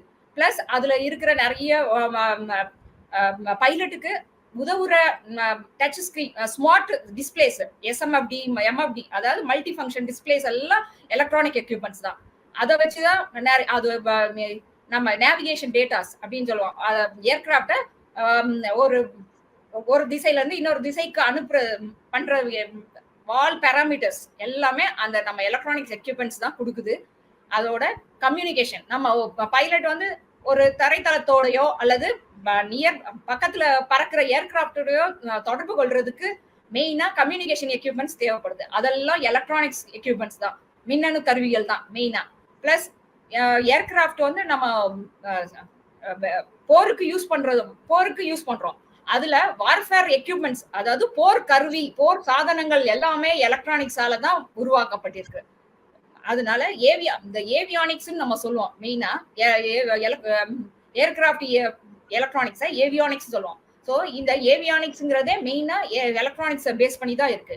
நெக்ஸ்ட் ஏரோஸ்பேஸ் இண்டஸ்ட்ரீஸ்களோட கூட இந்த எலக்ட்ரானிக்ஸ் மெயின் ஃபுல் நல்லா யூஸ் ஆகுது. நீங்க பாத்தீங்கன்னா ஏரோஸ்பேஸ்ல அது ஏவுகணை, அந்த சேட்டலைட்டை ஏவுதளமா யூஸ் பண்ற அந்த பிஎஸ்எல்வி, ஜிஎஸ்எல்வி ராக்கெட் எல்லாம் நம்ம வச்சிருக்கோம். அந்த ஏவுதளம் கூட ஃபுல்லா ஏவுதளமே எலக்ட்ரானிக்ஸ் எக்யூப்மெண்டால தான் ஆனது. பிளஸ் அதோட communication and control and telecommunication எல்லாமே நம்ம எலக்ட்ரானிக்ஸ் எக்யூப்மெண்ட்ல தான் இருக்கு. பிளஸ் நம்ம சேட்டலைட் ஃபுல் அத உருவாக்கப்பட்டதே நம்ம எலக்ட்ரானிக்ஸ் எக்யூப்மெண்ட் தான். அதுல இருக்கிற எல்லா கருவிகளுமே எலக்ட்ரானிக்ஸ் பேஸ் பண்ணி தான். அதனால நம்ம ஏரோஸ்பேஸ்ல கூட இந்த எலக்ட்ரானிக்ஸ் ரொம்ப யூஸ் ஆகுது. நெக்ஸ்ட் வந்து ஆட்டோமொபைல், வாகன உற்பத்தியில நீங்க பார்க்கலாம். அதோட வாகனத்தோட எல்லா இயக்கங்களையும் மானிட்டர் பண்றதுக்குன்னே ஒரு நமக்கு டிஸ்பிளே இருக்கு. அந்த டிஸ்பிளேல நம்ம ஃபியூயல் லெவல் எவ்வளோ, அதாவது நம்ம எவ்வளோ ஃபியூயல் லெவல், எவ்வளோ ஸ்பீட்ல போறோம், எல்லாமே எலக்ட்ரானிக் எக்யூப்மெண்ட்ஸ் நமக்கு டிஸ்பிளேல சென்ஸ் பண்ணி கொண்டாந்து கொடுக்குது. ஸோ நம்மள நெக்ஸ்ட் நம்ம பார்க்கலாம், கப்பல் நீங்க பார்க்கலாம், இந்த பிபிடில கப்பல் இருக்கு இந்த ஸ்லைட்ல. அந்த கப்பல் வந்து நேவிகேட் பண்றதுக்கு தேவையான எல்லா எக்யூப்மெண்ட்ஸுமே எலக்ட்ரானிக்ஸால ஆனதுதான். அதோட இயக்கங்கள், மோட்ரு ஆன் பண்றதுல இருந்து எல்லாத்துக்குமே கண்ட்ரோல் பண்றது, கம்யூனிகேஷன், எல்லாத்துக்குமே நம்ம எலக்ட்ரானிக்ஸ் எக்யூப்மெண்ட்ஸ் தான் யூஸ் பண்றோம், எலக்ட்ரானிக் கருவிகள் தான். பிளஸ் நீர்மூழ்கி கப்பல் நீங்க எடுத்துக்கலாம். நீர்மூழ்கி கப்பல் கடலோட மட்டத்துல இல்லாம கடல்ல ஆழத்துக்குள்ள இருக்கும். அதுக்கு தேவையான அதோட கருவிகள்லாம் கரெக்டா வேலை செஞ்சாதான் அது இருக்க முடியும். அதோட கருவிகளோட ஹெல்த் எல்லாம் மானிட்டர் பண்றது கூட எலக்ட்ரானிக் எக்யூப்மெண்ட்ஸ் தான். அதோட ஆக்சிஜன் லெவல், ஃபியூல் லெவல் எல்லாமே நம்ம எலக்ட்ரானிக் எக்யூப்மெண்ட்ஸ் தான் யூஸ் ஆகுது. நெக்ஸ்ட் நம்ம கன்சியூமர் எலக்ட்ரானிக்ஸ் நம்ம பாக்குறோம். நம்ம வீட்டுல என்னென்ன யூஸ் பண்றோமோ நான் சொன்னேன் இல்லையா, அது மாதிரி கம்ப்யூட்டர், மடிக்கணினி, பிளஸ் தொலைபேசி, பிளஸ் நம்ம எல்லாமே எக்யூப்மெண்ட்ஸ், சமையல் அறையில இருக்கிற எல்லாம் ஏசி நம்ம அறைகள்ல இருக்கிற ஏசி எல்லாமே நம்ம எலக்ட்ரானிக் எக்யூப்மெண்ட்ஸால தான் ஆனது. எலக்ட்ரானிக்ஸ் தான் பேசிக். அதுல இருக்கிற கண்ட்ரோலர்ஸ், ப்ராசஸர்ஸ் அதெல்லாம் இப்பெல்லாம் ஏசி வந்து ஆட்டோமேட்டிக்கா நம்மளோட மூமெண்ட்ஸை கண்டுபிடிச்சு அதுக்கேற்ற மாதிரி அதோட AC level means temperature level, வெப்ப லெவலை கண்ட்ரோல் பண்ணுது. அதுக்கு காரணம் எல்லாமே நம்ம எலக்ட்ரானிக்ஸ் பேஸ்ட் எக்யூப்மெண்ட்ஸ் தான். நெக்ஸ்ட் ரோபோட்ஸ் நீங்க பார்க்கலாம். ரோபோட்ஸ் வந்து இப்பெல்லாம் நம்ம நிறைய ஹோட்டல்ஸ்ல எல்லாம் கூட ரோபோட்ஸ் வந்து சர்வர் மாதிரி எல்லாம் யூஸ் பண்றத நீங்க பார்த்திருக்கீங்க. அந்த ரோபோட்ஸ் வந்து இயங்குறதுக்கு முக்கியமான வந்து எலக்ட்ரானிக் பேஸ்டு எக்யூப்மெண்ட்ஸ் தான். பிளஸ் நம்ம பாம் டிஃப்யூசல் பாம் வந்து டிடெக்ட் பண்றதுக்கு கூட நம்ம இந்த மாதிரி ரோபோட்ஸ் யூஸ் பண்றோம். அந்த ரோபோட்ஸ்க்கு வந்து அதை கண்ட்ரோல் பண்ற இயக்கத்தை கண்ட்ரோல் பண்ற மூமெண்ட்ஸ் கண்ட்ரோல் பண்ற எல்லாமே நம்ம எலக்ட்ரானிக்ஸ் பேஸ்ட் எக்யூப்மெண்ட்ஸ் தான். நெக்ஸ்ட் வந்து நம்ம பார்க்கலாம் ரயிலோட மூமெண்ட்ஸ், ரயிலோட இயக்கம், ரயிலோட அதோட தொடர்பு, சிக்னல்ஸ் எல்லாமே கரெக்டா ஒரு ரயில் வந்து ஒரு கரெக்டான தண்டவாளத்துல போய் ஒரு கரெக்டான ஸ்டேஷனுக்கு போகணும் அப்படின்னா இந்த தொலைத்தொடர்பு எல்லாமே தொலைத்தொடர்பு கருவிகள் பிளஸ் அதோட இயக்க கருவிகள் எல்லாமே எலக்ட்ரானிக்ஸால தான் ஆனது. நீங்க ஆர்மி பார்க்கலாம், ஆர்மி டேங்க் இருக்கு. ஆர்மி மக்கள் அவங்களோட கம்யூனிகேஷனுக்கு அவங்க தொலைத்தொடர்புக்கு யூஸ் பண்றது எலக்ட்ரானிக் எக்யூப்மெண்ட்ஸ் தான். நாட் ஓன்லி ஆர்மி சிஆர்பிஎஃப்னு சொல்லுவோம், central reserve police force and CSIF, அவங்க எல்லாருமே கம்யூனிகேஷனுக்கு நம்ம எலக்ட்ரானிக்ஸ் எக்யூப்மெண்ட்ஸ் யூஸ் பண்ணி தான் பண்றாங்க. பிளஸ் இப்போ நீங்க ஒரு ஆர்மி இருக்காங்கன்னா அவங்க ஒரு எதிரியோட இடத்த வந்து தாக்கணும் அப்படின்னா ஏவுகணைய யூஸ் பண்ணுவாங்க. நம்ம ஏவுகணைய இயக்குறதுக்கே எலக்ட்ரானிக்ஸ் எக்யூப்மெண்ட்ஸ் தான் யூஸ் ஆகுது. அப்புறம் டெலிமெண்ட்ரின்னு சொல்லுவோம், அந்த கட்டுப்பாட்டு அறை எல்லாமே எலக்ட்ரானிக்ஸ் எக்யூப்மெண்ட்ஸால ஆனது. இது மட்டும் இல்லாம பேங்கிங், நீங்க இப்ப உட்கார்ந்த இடத்துல இருந்தே நீங்க என்ன பண்றீங்க, உங்களோட பணம் இதெல்லாம் நீங்க டிரான்ஸ்ஃபர் பண்றீங்க. அது எல்லாத்துக்கும் பின்புலம் வந்து எலக்ட்ரானிக் கருவிகள் தான். அப்புறம் ஸ்மார்ட் சிட்டிஸ் எல்லாம் இப்ப சொல்றாங்க, ஸ்மார்ட் சிட்டிஸ் எல்லாம் எலக்ட்ரானிக் பேஸ்டு சிட்டிஸ். இந்த அளவுக்கு நமக்கு எலக்ட்ரானிக்ஸ் வந்து சோ மெனி பறந்து விரிந்து இருக்கு, எல்லா ஃபீல்ட்லயும் இருக்கு. அதான் எல்லா துறைகளிலும் எலக்ட்ரானிக்ஸ் இல்லாம எந்த துறையுமே கிடையாது.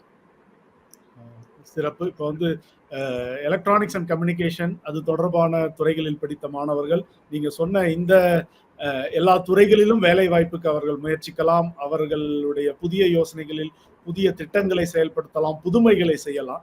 பிறகு நீங்க வந்து விமானத்துறை சார்ந்த நிறுவனத்தில் இருக்கிறீர்கள்.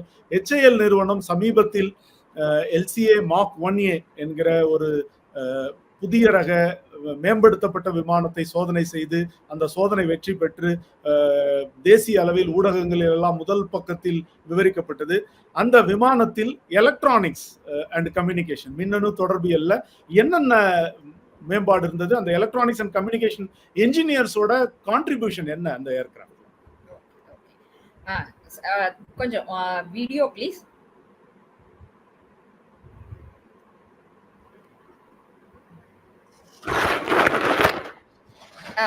இது எல்சிஏ மார்க் 1 சொல்லுவாங்க. எல்சிஏ மார்க் 1 ஏர்கிராஃப்டை விட மேம்படுத்தப்பட்ட எலக்ட்ரானிக் ரெடார், மேம்படுத்தப்பட்ட எலக்ட்ரானிக் போர்க்கருவிகள் இதுல பண்ணியிருக்காங்க. ஒன்னு ரெடார், ஐசா ரெடார்னு சொல்லுவாங்க. ஐசா ரெடாரும் plus EW suite with radar warning receiver plus jamming facility இதுல இருக்கு. இந்த அளவுக்கு மேம்படுத்தப்பட்ட எலக்ட்ரானிக் கருவிகள் பொருத்தப்பட்டு மேம்படுத்தப்பட்டதுனால இது மார்க் 1 சொல்றாங்க. இப்போ நீங்க பாத்துட்டு இருக்கீங்க, இட் இஸ் ஃப்ளோன் மார்ச் 28 அப்போ ஃப்ளை ஆகி இது சக்சஸ். HALக்கு மட்டும் இல்ல, இந்தியாவுக்கே ஒரு பெருமையான தருணமா இருந்துச்சு அந்த டைம் இது ஃப்ளை ஆனது.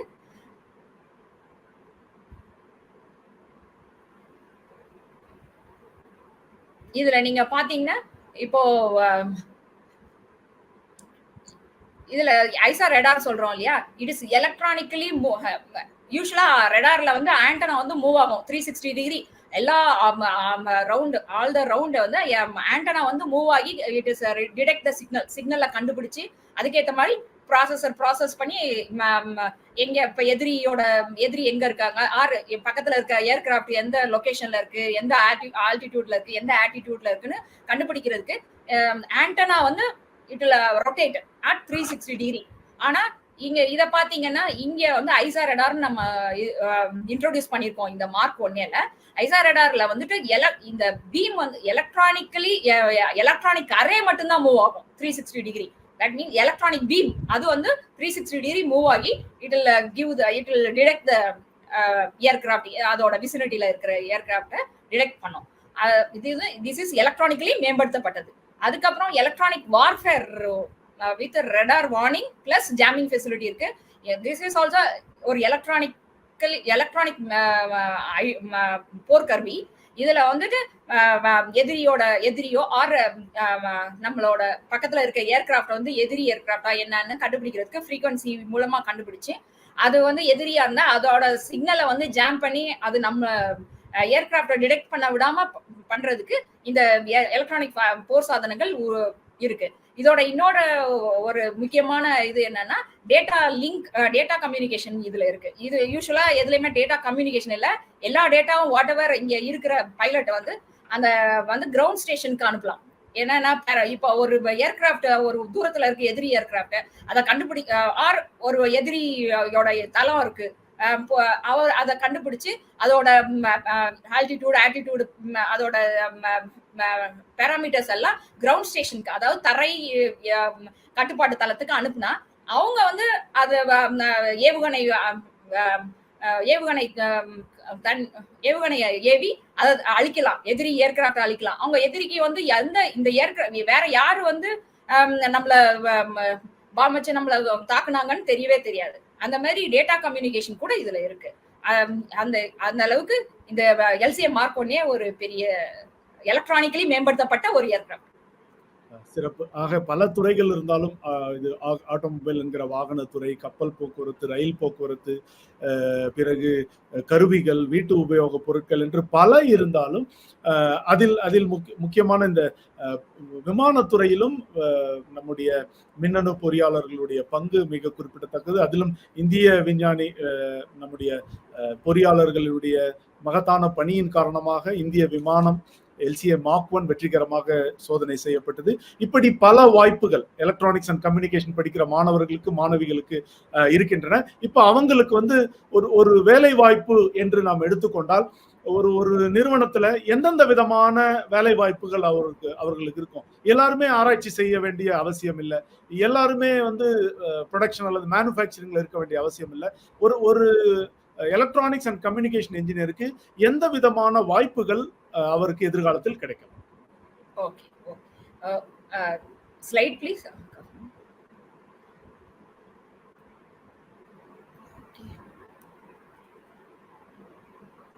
ஓகே. நீங்க பார்க்கலாம். எலக்ட்ரானிக்ஸ் படிச்சவங்களுக்கு எல்லா துறையிலயுமே எந்தெந்த வாய்ப்புகள் இருக்குன்னு சொல்றேன். முதல்ல நீங்க பார்க்கலாம். R&D.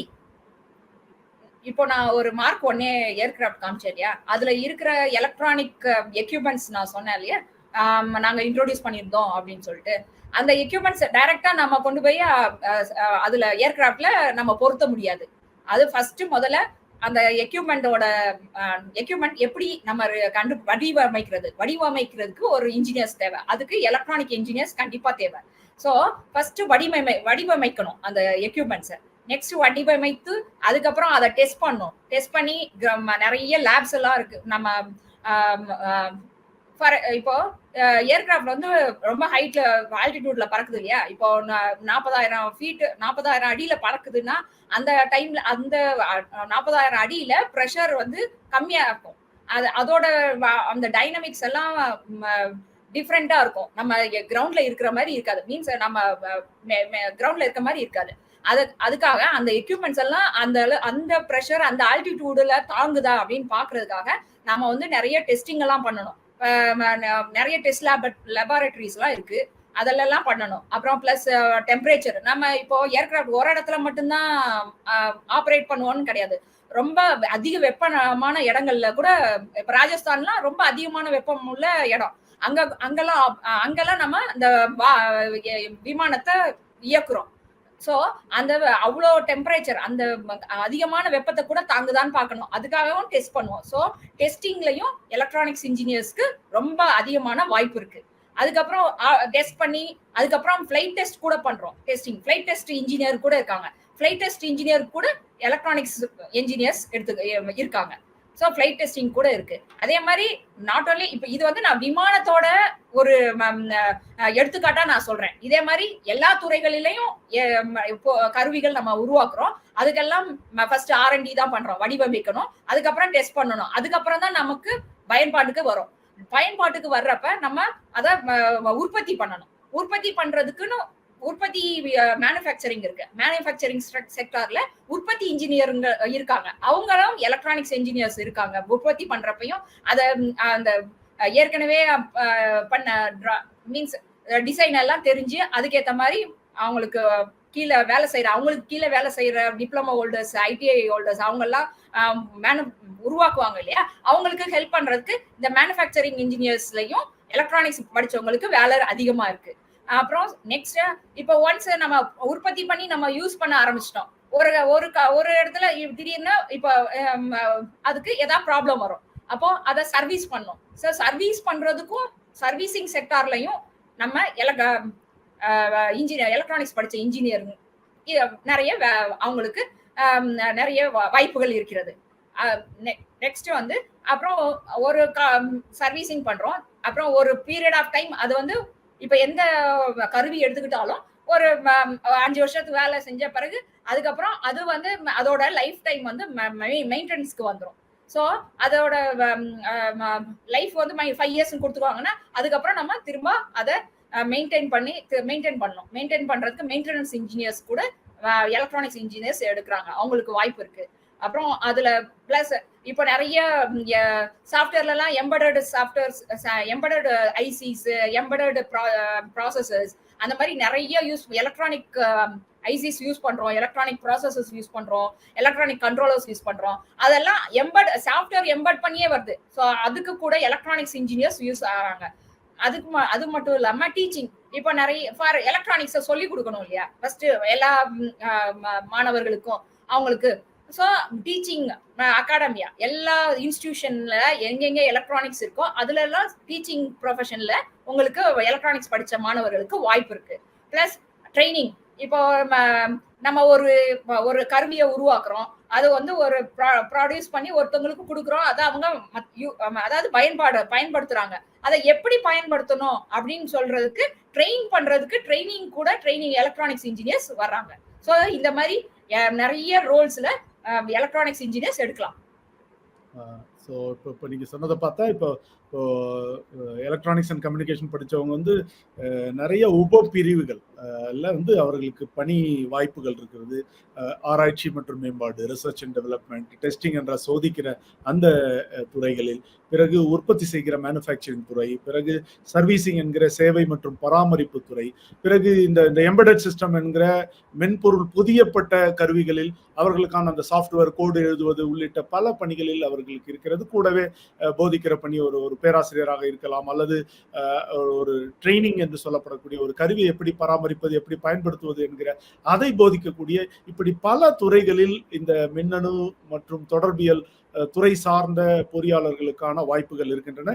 இப்ப இவங்களுக்கு வந்து சில பேர் நினைப்பாங்க இது வந்து ஒரு பிரைவேட் செக்டர்ல மட்டும்தான் வேலை இருக்கு, இல்ல கவர்மெண்ட் செக்டர்ல மட்டும்தான் வேலை இருக்கு. இப்ப எந்தெந்த செக்டர்ல எல்லாம் இவங்க இந்த எலக்ட்ரானிக்ஸ் அண்ட் கம்யூனிகேஷன் படிச்சவங்க வேலைக்கு விண்ணப்பிக்கலாம், வேலை வாய்ப்புகள் எங்கெங்கெல்லாம் அவர்களுக்கு இருக்கிறது?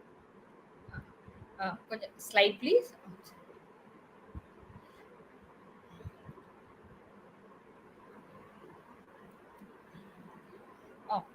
நீங்க இப்போ நீங்க இந்த ஸ்லைட்ல பார்க்கலாம், பல்வேறு துறைகள் இருக்கு. நான் இப்போ அதாவது அரசு துறை, மத்திய அரசு துறை மற்றும் மத்திய பொதுத்துறை நிறுவனங்கள், எல்லா மத்திய அரசு துறை மற்றும் மத்திய பொதுத்துறை நிறுவனங்கள்ல எலக்ட்ரானிக்ஸ் படிச்சவங்களுக்கு வேலை இருக்கு. பிளஸ் ஸ்டேட் கவர்மெண்ட், அதாவது மாநில அரசு, அரசு மற்றும் மாநில பொதுத்துறை நிறுவனங்கள்லயும் வேலை இருக்கு. கார்பரேட், ஆல் கார்பரேட் செக்டர்ஸ் நிறைய நீங்க பார்க்கலாம். பெரிய பெரிய கம்பெனிகள்லாம், பிரைவேட் கம்பெனிகள்லாம் இருக்கு. அந்த கார்பரேட் அவங்க கூட எலக்ட்ரானிக்ஸ்க்கு நிறைய நீங்க பார்க்கலாம். நிறைய எலக்ட்ரானிக் எக்யூப்மெண்ட்ஸ் நம்ம யூஸ் பண்ற மொபைல்ல இருந்து, கம்ப்யூட்டர்ல இருந்து, அதை யூஸ் பண்ற ஒவ்வொரு கார்ல இருந்து எல்லா மேனுஃபேக்சர் பண்றதுக்கு நிறைய கார்பரேட்ஸ் இருக்காங்க, கார்பரேட் நிறுவனங்கள் இருக்கின்றன. அந்த எல்லா நிறுவனங்களையும் எலக்ட்ரானிக்ஸ் படிச்சவங்களுக்கு பிரகாசமான எதிர்காலம் இருக்கு. அப்புறம் எம்எஸ்எம்இன்னு சொல்லுவாங்க, micro small and medium enterprises சொல்லிட்டு, பிளஸ் ஸ்டார்ட் அப்ஸ். அது அந்த மைக்ரோ ஸ்மால் மீடியம் என்டர்பிரைசஸ்ல கூட எலக்ட்ரானிக்ஸ் இன்ஜினியர்ஸ்க்கு வேலை இருக்கு. பிளஸ் எலக்ட்ரானிக்ஸ் இன்ஜினியர்ஸ் வந்து ஸ்டார்ட் அப் கூட உருவாக்கலாம். இப்போ ஸ்டார்ட் அப் உருவாக்கி அவங்களே அவங்க கம்பெனி ஒரு புதுசா ஒரு புது தொழில்நுட்பத்துல அவங்க ஸ்டார்ட் அப் பண்ணி அவங்களே ஒரு என்டர்பிரினரா ஆகலாம். அப்புறம் அகாடமிக் இன்ஸ்டிடியூஷன்ஸ் ஃபார் எல்லா பள்ளி கல்வி கூடங்கள், தொழில்நுட்ப நிறுவனங்கள் எல்லா இடத்துலயுமே எலக்ட்ரானிக்ஸ் படிச்சவங்களுக்கு வேலை வாய்ப்புகள் பிரகாசமா இருக்கு. மிக சிறப்பு. இப்போ பாத்தீங்கன்னா, இப்போ மத்திய அரசு நிறுவனம், மாநில அரசு நிறுவனங்கள், பிறகு தனியார் தொழில் கூடங்கள் என்று பல தரப்பட்ட பிரிவுகளில், துறைகளில் வேலை வாய்ப்பு இருக்கு. இப்ப வந்து அரசு துறையில என்னென்ன மாதிரியான வேலை வாய்ப்புகள் மின்னணு மற்றும் தொடர்பியல் பட்டதாரிகளுக்கு இருக்கு? Slide please. நீங்க இப்போ பார்க்கலாம், நீங்க சொன்ன மாதிரி, நீங்க கேட்ட மாதிரி கவர்மெண்ட்ல அரசு துறையில பல்வேறு துறைகள்ல நாம வேலை வாய்ப்புகள் எலக்ட்ரானிக்ஸ் படிச்சவங்களுக்கு நிறைய குவிஞ்சிருக்கு. நீங்க பார்க்கலாம், ministry of electronics and information டெக்னாலஜின்ற அதுக்கு கீழே வந்துட்டு நிறைய நிறுவனங்கள் இருக்கு. இப்போ நீங்க பார்க்கலாம், சிடாக்னு பார்க்கலாம். சிடாக்னா centre for development of advanced computing சொல்லலாம். நம்ம பரம் கம்ப்யூட்டர், முதல் சூப்பர் அதிக செயல்திறன் கொண்ட கம்ப்யூட்டர் உருவாக்குனது வந்து இந்த சிடாக் நிறுவனம் தான். சிடாக்ல எலக்ட்ரானிக்ஸ் இன்ஜினியர்ஸ்க்கு ரொம்ப நிறைய எடுக்கிறாங்க. அப்புறம் சிடாட்னு ஒன்று சொல்றோம், சென்டர் ஃபார் டெவலப்மெண்ட் ஆஃப் டெலிமேட்டிக்ஸ்ன்னு சொல்லிட்டு, அதுலயும் எலக்ட்ரானிக்ஸ் இன்ஜினியர் எடுக்கிறாங்க. Next plus ETDC. இப்போ நான் டெஸ்டிங் சொன்னேன் இல்லையா, இதெல்லாம் டெஸ்டிங் சொன்னேன். டெஸ்டிங்ல வந்துட்டு இப்போ ஒரு எக்யூப்மெண்ட் டெம்பரேச்சர் ரேஞ்சுக்கு டெஸ்ட் பண்றோம் அப்படின்னா, இங்க நம்ம கவர்மெண்ட்ல இடிடிசின்னு வச்சுக்கோங்க, எலக்ட்ரானிக் டெஸ்டிங் அண்ட் டெவலப்மெண்ட் சென்டர்னு சொல்லிட்டு. இது சென்னையில கூட ஒரு பிரான்ச் இருக்கு அங்க. அது ஸோ எலக்ட்ரானிக்ஸ் படிச்சவங்க இந்த இடிடிசி, சிடாக் அந்த மாதிரி பல நிறுவனங்கள்ல அவங்களுக்கு நிறைய வாய்ப்புகள் இருக்கு. அப்புறம் R&D சென்டர்ஸ், நிறைய ஆராய்ச்சி மற்றும் உற்பத்தி நிறுவனங்கள், CSIR இருக்கு,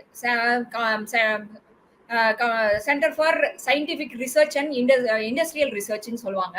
அது கீழே நிறைய நிறுவனங்கள் இருக்கு. அதுல எலக்ட்ரானிக்ஸ்க்குனே செப்பரேட்டா இருக்கு, சிடின்னு இருக்கு, centre for electronics engineering research and research இன்ஸ்டிடியூட்னு சொல்லிட்டு இருக்கு. அதுல எலக்ட்ரானிக்ஸ்க்கு மட்டுமே செப்பரேட், அது எலக்ட்ரானிக்ஸ்க்குனே இருக்கிற இன்ஸ்டிடியூட். அதுல நிறைய எலக்ட்ரானிக்ஸ் பேஸ்ட் எக்யூப்மெண்ட்ஸ் வந்து நம்ம ரிசர்ச் பண்ணி பண்றாங்க. அதுக்கப்புறம் டிஆர்டிஓ நீங்க பார்க்கலாம். டிஆர்டிஓ அந்த டிஆர்டிஓல நிறைய எலக்ட்ரானிக்ஸ் கிளஸ்டர்னே இருக்கு. அதுல நிறைய இருக்காங்க. ஃபார் எக்ஸாம்பிள் சிதாரான்னு சொல்லுவாங்க, society for integrated circuit technology and applied ரிசர்ச்னு சொல்றாங்க. Plus MTRDC microwave tube research and development centre and டீல்னு இருக்கு. அப்புறம் கேஸ்டிக் இருக்கு, combat aircraft systems development and integration சென்டர்னு இருக்கு. இதெல்லாம் எலக்ட்ரானிக்ஸ் ஓரியன்டட் சென்டர்ஸ் டிஆர்டிஓ கீழே இருக்கிறது. அதுல எல்லாமே எலக்ட்ரானிக்ஸ் பேஸ்டு எலக்ட்ரானிக் படிச்சவங்களுக்கு பயங்கர நிறைய வாய்ப்பு இருக்கு. அப்புறம் நெக்ஸ்ட் ஐஎஸ்ஆர்ஓ நீங்க எடுத்துக்கலாம், இந்தியன் ஸ்பேஸ் ரிசர்ச் ஆர்கனைசேஷன் சொல்லுவோம். அதுல நம்ம சேட்டலைட், நான் சொன்னேன் இல்லையா, சேட்டலைட்டே ஃபுல்லு எலக்ட்ரானிக்ஸ் கருவிகளால தான் ஆனது. அந்த அதுலயும் எலக்ட்ரானிக்ஸ் படித்தவர்களுக்கு நல்ல வேலை வாய்ப்புகள் இருக்கின்றன. அப்புறம் அந்த சேட்டலைட்டை நம்ம ஏவுதலுக்கு யூஸ் பண்ற ஏவுதளம், அந்த ஏவுதளம் கூட எலக்ட்ரானிக்ஸால தான் ஆனது. அப்புறம் இந்தியன் ரயில்வேஸ் நீங்க பார்க்கலாம். இந்தியன் ரயில்வேஸ்ல சிக்னல்ஸ்க்கெல்லாம் சிக்னல்ஸ்ல கூட இருக்கு. அதுல Indian railway service of signal இன்ஜினியர்ஸ்னு IRSSE இருக்கு. அது மூலமா இந்தியன் ரயில்வேஸ்ல எலக்ட்ரானிக்ஸ் இன்ஜினியரை அவங்க எடுக்கிறாங்க.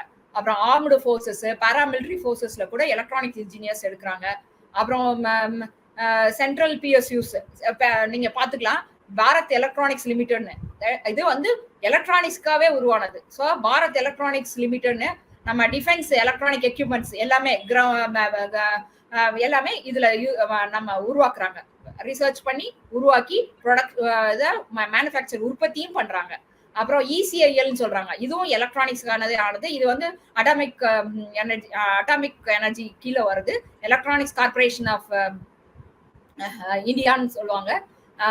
அப்புறம் ITI இருக்கு, இந்தியன் டெலிஃபோன் இண்டஸ்ட்ரீஸ்ன்னு சொல்றோம். அங்கெல்லாம் எலக்ட்ரானிக்ஸ் இன்ஜினியர்ஸ் எடுக்கிறாங்க.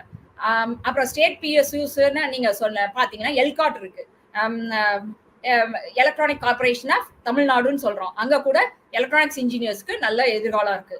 அப்புறம் இப்போ நீங்க பாத்தீங்கன்னா IIT இருக்கு, NIT இருக்கு, IIIT இருக்கு, அப்புறம் சென்ட்ரல் யூனிவர்சிட்டிஸ் இருக்கு, அப்புறம் சென்டர் ஃபண்டட் டெக்னிக்கல் இன்ஸ்டிடியூட்னு இருக்கு, டீச்சிங் இன்ஸ்டிடியூட்ஸ் எல்லாம் நிறைய கவர்மெண்ட் காலேஜஸ் எல்லாம் இருக்கு. அப்புறம் state government colleges, central government colleges நீங்க பாத்தீங்கன்னா அந்த ப்ரொஃபசர் சொன்னாரு, ஸ்டேட் யூனிவர்சிட்டி அங்க திருவாரூர்ல இருக்குன்னு சொன்னாரு, சென்ட்ரல் யூனிவர்சிட்டி. ஸோ அதுக்கெல்லாம் அதுல எல்லாம் எலக்ட்ரானிக்ஸ் படிச்சவங்களுக்கு நிறைய வாய்ப்புகள் இருக்கு. கவர்மெண்ட் பொறுத்த வரைக்கும் இது இவ்வளோ வாய்ப்புகள் குவிந்திருக்கிறது. நிறைய இருக்கு. இப்ப பாத்தீங்கன்னா நேரடியான மத்திய மாநில அரசு நிறுவனங்கள், பொதுத்துறை நிறுவனங்கள், பிறகு ஈவன் ஆர்ம்டு ஃபோர்ஸஸ் உள்ளிட்ட பல துறைகளில், அரசு சார்ந்த துறைகளில் இவர்களுக்கு வாய்ப்பு இருக்கிறது. இப்ப தனியார் துறையில அவர்களுக்கான எலக்ட்ரானிக்ஸ் அண்ட் கம்யூனிகேஷன் இன்ஜினியர்ஸ்க்கான வாய்ப்புகள் என்னென்ன?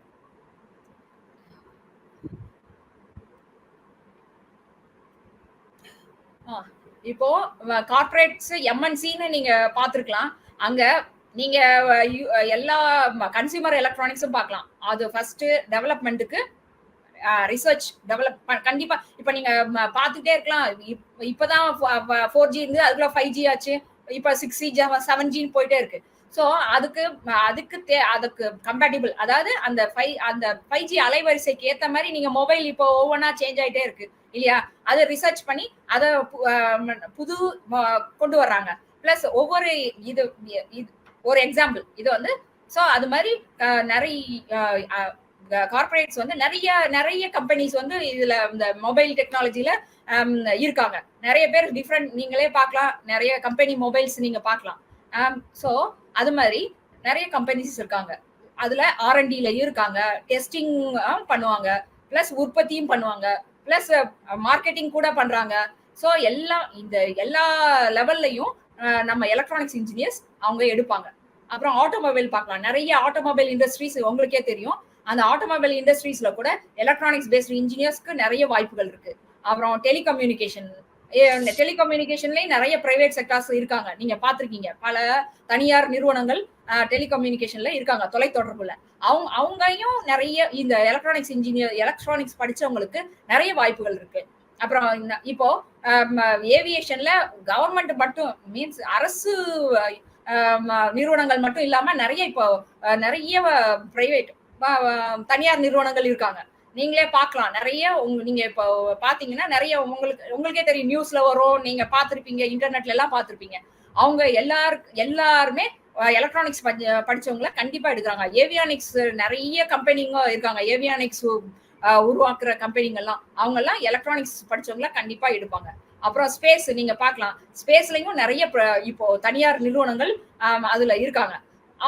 அவங்களுக்கும் இந்த எலக்ட்ரானிக்ஸ் படிச்சவங்க தேவைப்படுவாங்க. ஸோ எலக்ட்ரானிக்ஸ் படிச்சவங்களுக்கு ஸ்பேஸ்ல கூட பிரைவேட் தனியார் நிறுவனங்கள்ல கூட நிறைய வாய்ப்புகள் இருக்கிறது. அப்புறம் டயர் 1 டயர் 2 இண்டஸ்ட்ரீஸ் சொல்லுவாங்க. இப்போ இதே பெரிய கார்பரேட் கம்பெனிகளுக்கு அவங்களுக்கு சப்கான்ட்ராக்ட் மாதிரி கருவிகளை உருவாக்கி கொடுக்கறது, அவங்களுக்கெல்லாம் டெஸ்டிங் பண்ணி கொடுக்கறது, இல்லைன்னா அவங்களுக்கு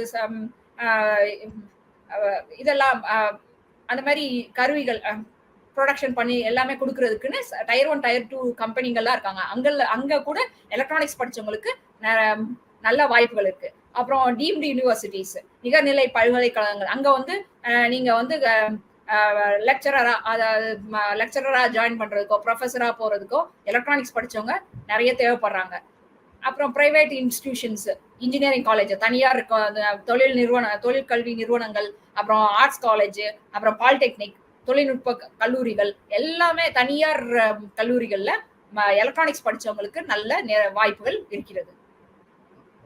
மிக சிறப்பு. இப்போ வந்து அரசு துறையில மட்டும்தான் அப்படின்னு இல்லாம தனியார் துறையிலையும் மின்னணு தொடர்பியல், எலக்ட்ரானிக்ஸ் அண்ட் கம்யூனிகேஷன் படித்த மாணவ மாணவிகளுக்கான வாய்ப்புகளை பார்த்துட்டோம். இப்போ வந்து இல்லை நான் தனியாக தான் சுயமா ஒரு தொழில் தொடங்குவேன், நான் ஒரு தொழில் முனைவராக, ஒரு ஆண்டர்பிரனராக மாறுவேன், அல்லது ஒரு துளிர் நிறுவனம் ஸ்டார்ட் அப் துவங்குவேன் அப்படி என்ற ஒரு ஆசையோடு கனவுகளோடு இருக்கிற மாணவர்களுக்கு இந்த துறையில் MSME எப்படி இருக்கிறது, ஸ்டார்ட் அப் வாய்ப்புகள் எப்படி இருக்கிறது?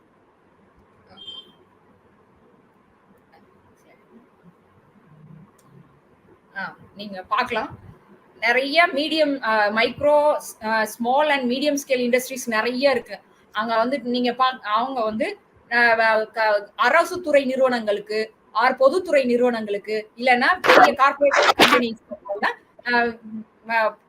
இவங்க ப்ரொடியூஸ் பண்ணி கொடுக்குறாங்க, மேனுஃபேக்சர் பண்ணி கருவிகள், எலக்ட்ரானிக்ஸ் கருவிகள் எல்லாம் சப்ளை பண்றதுக்கு அவங்க MSMEs இருக்காங்க. ஸோ நிறைய MSME கம்பெனிஸ் இருக்காங்க இந்தியால.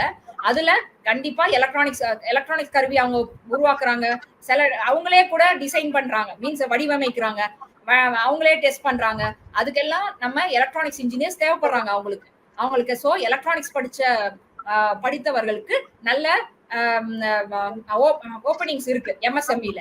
அப்புறம் நிறைய ட்ரைனிங், இப்போ MSME என்ன பண்றாங்க, இப்ப அரசு நிறுவனங்கள் இல்லாட்டி கார்பரேட்ஸ் அவங்களுக்கு எல்லாமே ட்ரைனிங் கொடுக்கறதுக்காக ட்ரைனிங் ஏஜென்சி கூட இருக்காங்க MSMEல. அவங்க கார்பரேட்ல வேலை செய்யறவங்களுக்கு, அரசு துறை நிறுவனங்கள்ல இருக்கிறவங்களுக்கு எல்லாம் ஸ்டேட் ஆஃப் ஆர்ட் என்ன நடக்குதோ அதெல்லாம் ட்ரைனிங்ஸ் எல்லாம் கொடுக்கறதுக்கு MSME யூஸ் ஆகுது. ஸோ அந்த MSMEல அப்போ எலக்ட்ரானிக்ஸ் இன்ஜினியர்ஸ் கண்டிப்பா தேவைப்படுறாங்க அவங்களுக்கு. ஸோ எலக்ட்ரானிக்ஸ் இன்ஜினியர்ஸ்க்கு நிறைய MSMEல வாய்ப்புகள் இருக்கு. அப்புறம் ஸ்டார்ட் அப்ஸ் நான் சொன்ன மாதிரி நம்மளே நிறைய ஒரு கம்பெனியை மீன்ஸ் தொடங்கலாம். இது வரைக்கும் இந்தியாவில் வந்து 1.2 lakh ஸ்டார்ட் அப்ஸ் இருக்காங்க. அப்புறம் 100 யூனிகார்ன் ஸ்டார்ட் அப்ஸ் கூட இருக்காங்க. யூனிகார்ன் ஸ்டார்ட் அப்ஸ்னா ஒரு 100 crore கம்பெனி, அதோட மதிப்பு வந்து 100 crores இருக்கிற மாதிரி 100 யூனிகார்ன் ஸ்டார்ட் அப்ஸ் கூட இந்தியால இருக்காங்க. ஸோ நம்ம எலக்ட்ரானிக்ஸ் கம்யூனிகேஷன் மெயினா நீங்க பாத்தீங்கன்னா இப்ப ட்ரோன் எல்லாம் பாக்குறீங்க, ட்ரோன் ரொம்ப எமர்ஜிங் ஃபீல்டு, அதுதான் ரொம்ப க்ரோவ் ஆயிட்டே இருக்கு. ஸோ அந்த ட்ரோன்ஸ் மெயினா ட்ரோன்ஸ்க்கு தேவை எல்லாமே electronics equipment plus communication equipments தான். அது ஸோ எலக்ட்ரானிக்ஸ் கம்யூனிகேஷனுக்கு நிறைய வாய்ப்புகள் இருக்கு. ஸ்டார்ட் அப் உருவாக்குனா நிறைய வளர்றதுக்கு நல்ல வாய்ப்புகள் இருக்கு. மிக சிறப்பு.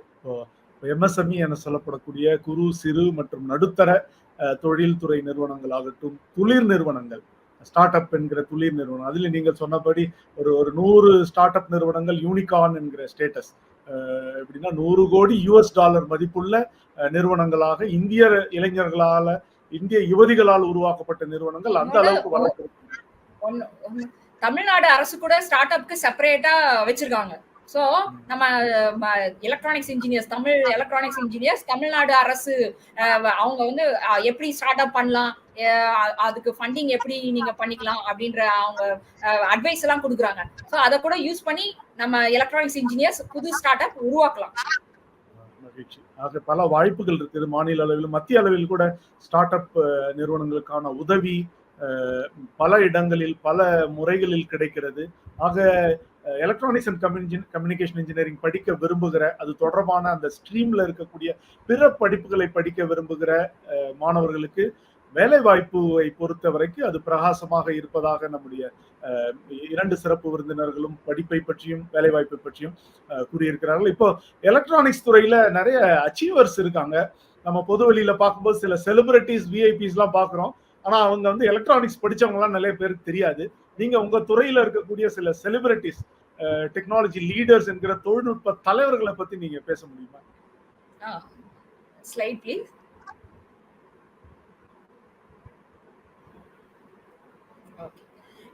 நீங்க பார்க்கலாம். இப்போ ஃபர்ஸ்ட் இருக்கிறவர் சாம் பெட்ரோடா. நீங்க கேள்விப்பட்டிருக்கலாம். ஹலோ, நீங்க கேள்விப்பட்டிருக்கலாம். சிடாட் நிறுவனம் நான் சொன்னேன் இல்லையா, centre for development of telematics, அதை உருவாக்குனவர் சாம் பெட்ரோடா தான். இவர் ஒரு எலக்ட்ரானிக்ஸ் இன்ஜினியர். அதுக்கப்புறம் முக்கியமான நம்ம தமிழகத்துக்கே பெருமை தந்த மிஸ்டர் மயில்சாமி அண்ணாதுரை சார், அவரை பாத்தீங்கன்னா அவரும் எலக்ட்ரானிக்ஸ் இன்ஜினியர் தான். அதுக்கப்புறம் பாத்தீங்கன்னா வளர்மதி மேடம், அவங்க வந்து அவங்களும் ஒரு எலக்ட்ரானிக்ஸ் இன்ஜினியர். அதுக்கப்புறம் சந்திராயன் 2 அதோட வனிதா முத்தையா, அவங்களும் ஒரு எலக்ட்ரானிக்ஸ் இன்ஜினியர். அது மட்டும் இல்லாம இவர் சுஜாதா, நம்ம ரைட்டர் சுஜாதா கேள்விப்பட்டிருப்பீங்க. அவரும் ஒரு எலக்ட்ரானிக்ஸ் இன்ஜினியர். அவரு பாரத் எலக்ட்ரானிக்ஸ் பொது நிறுவனத்துல ஜெனரல் மேனேஜரா இருந்தவர். அந்த பாரத் எலக்ட்ரானிக்ஸ் தான் நமக்கு இப்போ ஓட்டிங் மெஷின் அதெல்லாம் கொடுத்தா இல்லையா. சோ அதுல வேலை செஞ்ச ஒரு சுஜாதா, அவர் வந்து ஒரு எலக்ட்ரானிக்ஸ் இன்ஜினியர் தான். சோ இந்த மாதிரி நிறைய அச்சீவர்ஸ் இருக்காங்க எலக்ட்ரானிக்ஸ் துறையில. நீங்களும் அத எலக்ட்ரானிக்ஸ் துறையில நல்லா உங்களோட முயற்சியோட நீங்க பண்ணீங்கன்னா நீங்களும் இவங்க மாதிரி ஒரு பெரிய ஆளா வரலாம் மாணாக்கர்கள். மகிழ்ச்சி, சிறப்பு. ஆக இவ்வளவு சாதனையாளர்கள், செலிபிரிட்டிஸ் என்கிற பிரபலங்கள் பொறியாளர்களாக இருக்கிறார்கள். அதுல சாம் பெட்ரோடாவினுடைய சாதனை மிக மிக பெரியது. இந்தியாவின் தொலைத்தொடர்பு புரட்சியை கொண்டு வந்தவர். அவருடைய சுயசரிதை ட்ரீமிங் பிக் என்கிற ஒரு புத்தகத்தை எழுதியிருக்கிறார். மிக சிறப்பாக உத்வேகம் அளிக்கக்கூடிய நூல். பிறகு மற்ற ஆளுமைகளும், டாக்டர் மயில்சாமி உள்ளிட்ட பிற ஆளுமைகளும் காத்திரமான பங்களிப்பை இந்த தேசத்திற்கு தந்திருக்கிறார்கள். அவர்கள் அனைவருமே எலக்ட்ரானிக் தொடர்பான பட்டப்படிப்பை படித்தவர்கள் என்பது பொது வெளியில் அவ்வளவு அறியப்படாத தகவல். மிக சிறப்பு. கடந்த 60 நிமிடங்களாக மின்னணு தொடர்பியல் துறை, அதில் இருக்கக்கூடிய படிப்புகள், அதில் இருக்கக்கூடிய கல்லூரிகள், அதில் இருக்கக்கூடிய வாய்ப்புகள், தனியார் துறையிலும் பொதுத்துறையிலும் அரசு துறையிலும் இருக்கக்கூடிய வாய்ப்புகள் என்று பல தகவல்களை நாம் பரிமாறி இருக்கிறோம். நிகழ்ச்சியினுடைய இறுதி பகுதிக்கு வந்திருக்கிறோம். பார்வையாளர்களுடைய கேள்விகளுக்கு பதில் சொல்லுகிற நேரம். பார்வையாளருடைய கேள்விகளுக்கு நாம் பார்த்து அதற்குரிய பதிலை தருவோம். பேராசிரியர் சிவசுப்ரமணியம் மறுபடியும் நம்மோடு இணைந்திருக்கிறார். வரவேற்கிறோம். Kindly share your thoughts on future of semiconductor industries in India. Which specialization in ECE would you recommend, Krishna? I think இத ப்ரொஃபசர் பதில் சொல்லலாம்னு நினைக்கிறேன். செமிகண்டக்டர் இண்டஸ்ட்ரியில எதிர்காலத்துல பிரகாசிக்க வேண்டும் என்றால் இப்போது அந்த இசிஇ துறையில எந்த உபப்பிரிவு, என்ன சிறப்பு பிரிவு, ஸ்பெஷலைசேஷன் எடுக்கணும்னு விகேன் கிருஷ்ணான்னு ஒருத்தர் கேட்டிருக்காரு. பேராசிரியர் பதில் சொல்லுங்க. செமிகண்டக்டர் இண்டஸ்ட்ரீஸ் வந்து இப்ப ரொம்ப இந்திய அரசாங்கமே நிறைய ஊக்குவிக்குது. செமிகண்டக்டர் இண்டஸ்ட்ரி மேனுஃபேக்சரிங் இங்க கொண்டு வர எல்லா திட்டங்களும் வகுக்கப்பட்டு அது நடைமுறைப்படுத்த இருக்கிறாங்க. அப்படி இருக்கும்போது நமக்கு நிறைய செமிகண்டக்டர் டிவைசஸ் நாமளே மேனுஃபேக்சர் பண்ணுவோம். அப்போ வந்து நிறைய வாய்ப்புகள் இருக்கு. அப்படி படிக்கும்போது இசிஇ படிக்கலாம் கண்டிப்பா. அது தவிர உங்களுக்கு இசிஇ வித் ஸ்பெஷலைசேஷன் விஎல்எஸ்ஐ டெக்னாலஜின்னு ஒரு கோர்ஸ் வரும், அதுவும் படிக்கலாம். நார்மலா என்னுடைய அட்வைஸ் எப்படி இருக்குன்னா, ஒரு பேசிக் கோர்ஸா படிச்சு அதுக்கப்புறம் உங்களுடைய இன்ட்ரெஸ்ட் படிக்கும்போது உங்களுக்கு வளரும், எந்த மாதிரி இன்ட்ரெஸ்ட் இருக்கோ அடுத்த மாதிரி ஸ்பெஷலைசேஷன் போறது ரொம்ப நல்லா இருக்கும். ஸோ அதுதான் இப்ப இவருடைய கேள்விக்கு வந்து இந்த 2 கோர்ஸுமே நல்ல கோர்ஸ். ஜெனரல் ஒப்பீனியன், பேசிக் இசிஇ படிங்க. அதுக்கப்புறம் உங்களுடைய மாற்றங்கள் ஏற்படும். நீங்க படிக்க ஆரம்பிக்கும் போது எந்த மாதிரி இன்ட்ரெஸ்ட் அப்ப சப்ஜெக்ட் வந்து தெரிய வரும்போது இந்த மாற்றங்கள் ஏற்படும். அதுக்கு தகுந்த மாதிரி கூட நீங்க ஸ்பெஷலைசேஷன் எம்டெக் லெவல்ல கொண்டு போகலாம். ஸோ யூஜி லெவல்ல வந்து பேசிக்காவே படிக்கலாம். அது என்னுடைய கருத்து. மிக முக்கியமான பதிவை நீங்கள் செய்திருக்கிறீர்கள். எப்பவுமே வந்து யூஜில கோர் பிரான்ச்சஸ் எடுத்துட்டு, ஏன்னா இப்போ 12ஆம் வகுப்பு முடித்த போது இன்ஜினியரிங்கை பற்றிய ஒரு பொறியியலை பற்றி ஒரு புரிதலே இருக்காது. அதனால ஒரு கோர் பிரான்ச் வந்து சேஃப் பிரான்ச். அந்த பிரான்ச்சுக்குள்ள போயிட்டு அந்த 4 ஆண்டுகள் படிக்கும்பொழுது அதுக்கப்புறம் நமக்கு கிடைத்த புரிதலின் அடிப்படையில இப்போ எலக்ட்ரானிக்ஸ், இப்போ பிடெக் படிக்கிறவங்க எலக்ட்ரானிக்ஸ்ல இருக்கணும்னு அவசியம் இல்லை. அவங்களுக்கு ஏரோஸ்பேஸ் பிடிக்கும்னா ஏரோஸ்பேஸா ஸ்பெஷலைஸ் பண்ணிக்கலாம். அது யூஜில ஸ்பெஷலைஸ் பண்றதை விட பிஜில ஸ்பெஷலைஸ் பண்ணலான்ட்டு ஒரு நல்ல சிறப்பான பதிவு செய்து. நன்றி. அடுத்த கேள்வி. Srihari, after completing ECE, what about the job pattern? Will it be in software or hardware? நீங்க பதில் சொல்லலாம். ரெண்டு பேரும் ஏற்கனவே பதில் சொல்லியிருக்கீங்க, திரும்ப அதை சொல்லலாம். சரி, ஆக்சுவலா இசிஇ படிச்சோம்னா நாம வந்து அதான் எவர்கிரீன் இசிஇ. நீங்க ஹார்ட்வேருக்கும் ரெடியா இருக்கீங்க, கண்டிப்பா சாஃப்ட்வேருக்கும் ரெடியா இருக்கீங்க. இசியோட தனி சிறப்பே அதுதான். இசிஇ படிச்சோம்னா நம்ம சாஃப்ட்வேர் இன்ஜினியரும் ஆகலாம், ஹார்ட்வேர் இன்ஜினியரும் ஆகலாம். கண்டிப்பா இசிஇ படிச்சவங்க ஹார்ட்வேர் இன்ஜினியர் ஆக முடியும். ஸோ அதனால வந்து நீங்க இசிஇ படிச்சீங்கன்னா 2க்குமே போக வாய்ப்பு இருக்கு. அதனால நீங்க வந்து இசிஇ படிக்க அந்த 2 ஜாப் பேட்டர்னுக்கும் இசிஇ ரொம்ப மச் சூட்டர். அடுத்த கேள்வி.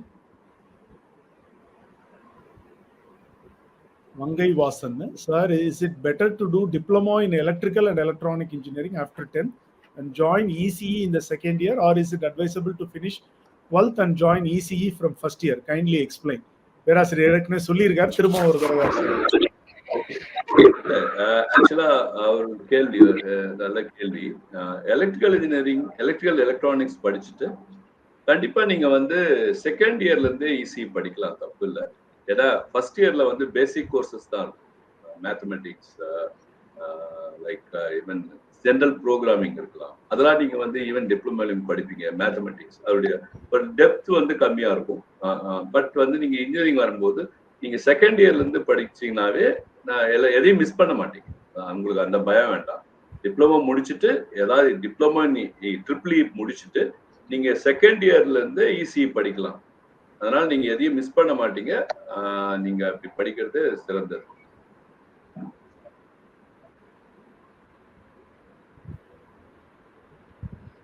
Can you describe a project or accomplishment that you are particularly proud of? Najib கேட்டு.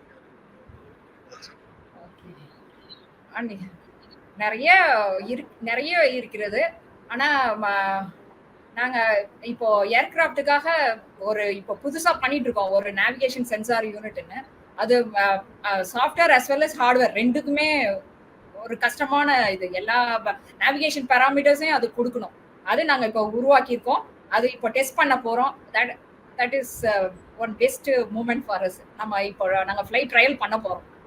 இது கிரவுண்ட் வரைக்கும் நாங்க கிளியர் பண்ணிட்டோம்.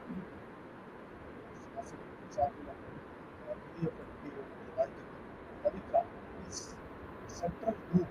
Yes. Group 1 UPSC exam for ECE student. Yeah. Group 1 service UPSC education.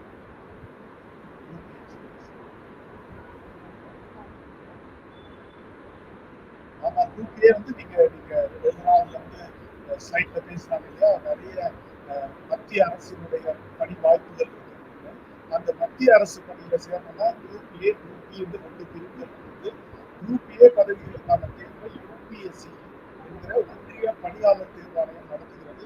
Group B பதவிகளுக்கான தேர்வை staff selection commission என்கிற SSC நடத்துகிறது. இப்படி நீங்கள் அதில் இணையலாம். ரயில்வே துறையில் நீங்கள் சேர வேண்டும் என்றால் யூபிஎஸ்சி தேர்வை தான் நீங்கள் எழுத வேண்டும். இப்படி ரயில்வே துறையில் குரூப் பி ஆக இப்போ செக்ஷன் இன்ஜினியராக நீங்க சேர வேண்டும் என்றால் ரயில்வே ரெக்ரூட்மெண்ட் போர்டு என்கிற தேர்வு இருக்கு. இப்படி பல தேர்வு முறைகள் இருக்கின்றன. யூபிஎஸ்சி தேர்வு இந்தியாவின் உச்சபட்ச பதவியான குரூப் ஏ என்கிற அதிகாரிகளுக்கான தேர்வு. எலக்ட்ரானிக்ஸ் அண்ட் கம்யூனிகேஷன் இன்ஜினியரிங் பட்டதாரி, இந்த இசிஇ மற்றும் ட்ரிபிள் படித்தவர்கள், எலக்ட்ரானிக்ஸ் அண்ட் இன்ஸ்ட்ருமெண்டேஷன் படித்தவர்கள் பட்டப்படிப்பு படிக்கும் போதே இறுதி ஆண்டிலோ அல்லது படித்து முடித்த பிறகோ நீங்கள் யூபிஎஸ்சி தேர்வு தாராளமாக எழுதலாம்.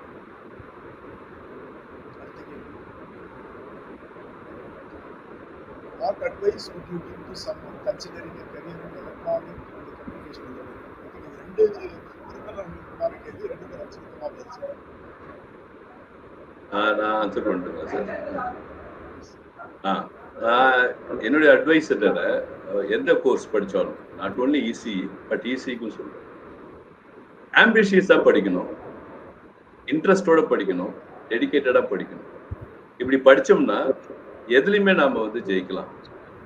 ஸோ அதனால என்னுடைய அட்வைஸ் என்னன்னா, படிக்கும்போது ஒரு ஆம்பிஷியஸா படிங்க. நம்ம இதை பண்ணலாம், இந்த ஆசையா படிக்கணும். அப்படி படிச்சீங்கன்னா படிப்பு வந்து ரொம்ப ரொம்ப இன்ட்ரெஸ்டிங்கா இருக்கும். நிச்சயமா ஒரு ஃபேசினேட்டிங்கா நிறைய சாதிக்க முடியும். நீங்க காமிச்சிங்களா அச்சீவர்ஸ், அது வந்து அவங்கெல்லாம் ரொம்ப ரொம்ப இன்ஃபர்மேட்டிவா அவங்களுக்கு சொல்லியிருக்க மாட்டாங்க. அவங்க முன்னோர்கள் அவங்க வந்து கஷ்டப்பட்டு அச்சீவ் பண்ணியிருக்காங்க. ஆனா உங்களுக்கு நிறைய இந்த அளவுக்கு சொல்ற அளவுக்காவது உங்களுக்கு இருக்கிறாங்க. அப்படி இருக்கும்போது இன்னும் நீங்க நிறைய அச்சீவ் பண்ணணும். நீங்க ரொம்ப டைனமிக்கா பெரிய கிராஸ் பண்ணி வாய்ஸ்ல இருக்கிறீங்க. ஸோ அப்படி இருக்கும்போது நீங்க ஒரு ஆம்பிஷியஸா பண்ணீங்கன்னா எதையுமே ரொம்ப நல்லா பண்ண முடியும். ஈஸி படிக்கும்போது நீங்க சில படிக்கும்போது ப்ராஜெக்ட்ஸ்லாம் எடுத்து பண்ணலாம். லோயர் செமஸ்டர்ஸ்ல, செகண்ட் இயர், தேர்ட் இயர், அது மாதிரி ஒரு ஆசையோட நீங்க படிச்சு அந்த ப்ராஜெக்ட்ஸ் பண்ணீங்கன்னா உங்களுக்கு நிறைய லேர்னிங் இருக்கும். Not only class room projects பண்ணும்போது நிறைய லேர்னிங் இருக்கும். அப்புறம் நிறைய அச்சீவ் பண்ண வாய்ப்பு உங்களுக்கே தோணும். பேராசிரியர் அவருடைய கருத்தை பதிவு செய்து விட்டார். இப்போ செல்வி அவர்கள் தொழில்துறை வல்லுநராக அவருடைய அட்வைஸ் என்ன? புதிதாக எலக்ட்ரானிக்ஸ் துறையில் தடம் பதிக்க விரும்புகிற மாணவ மாணவிகளுக்கு உங்களுடைய அறிவுரை என்ன?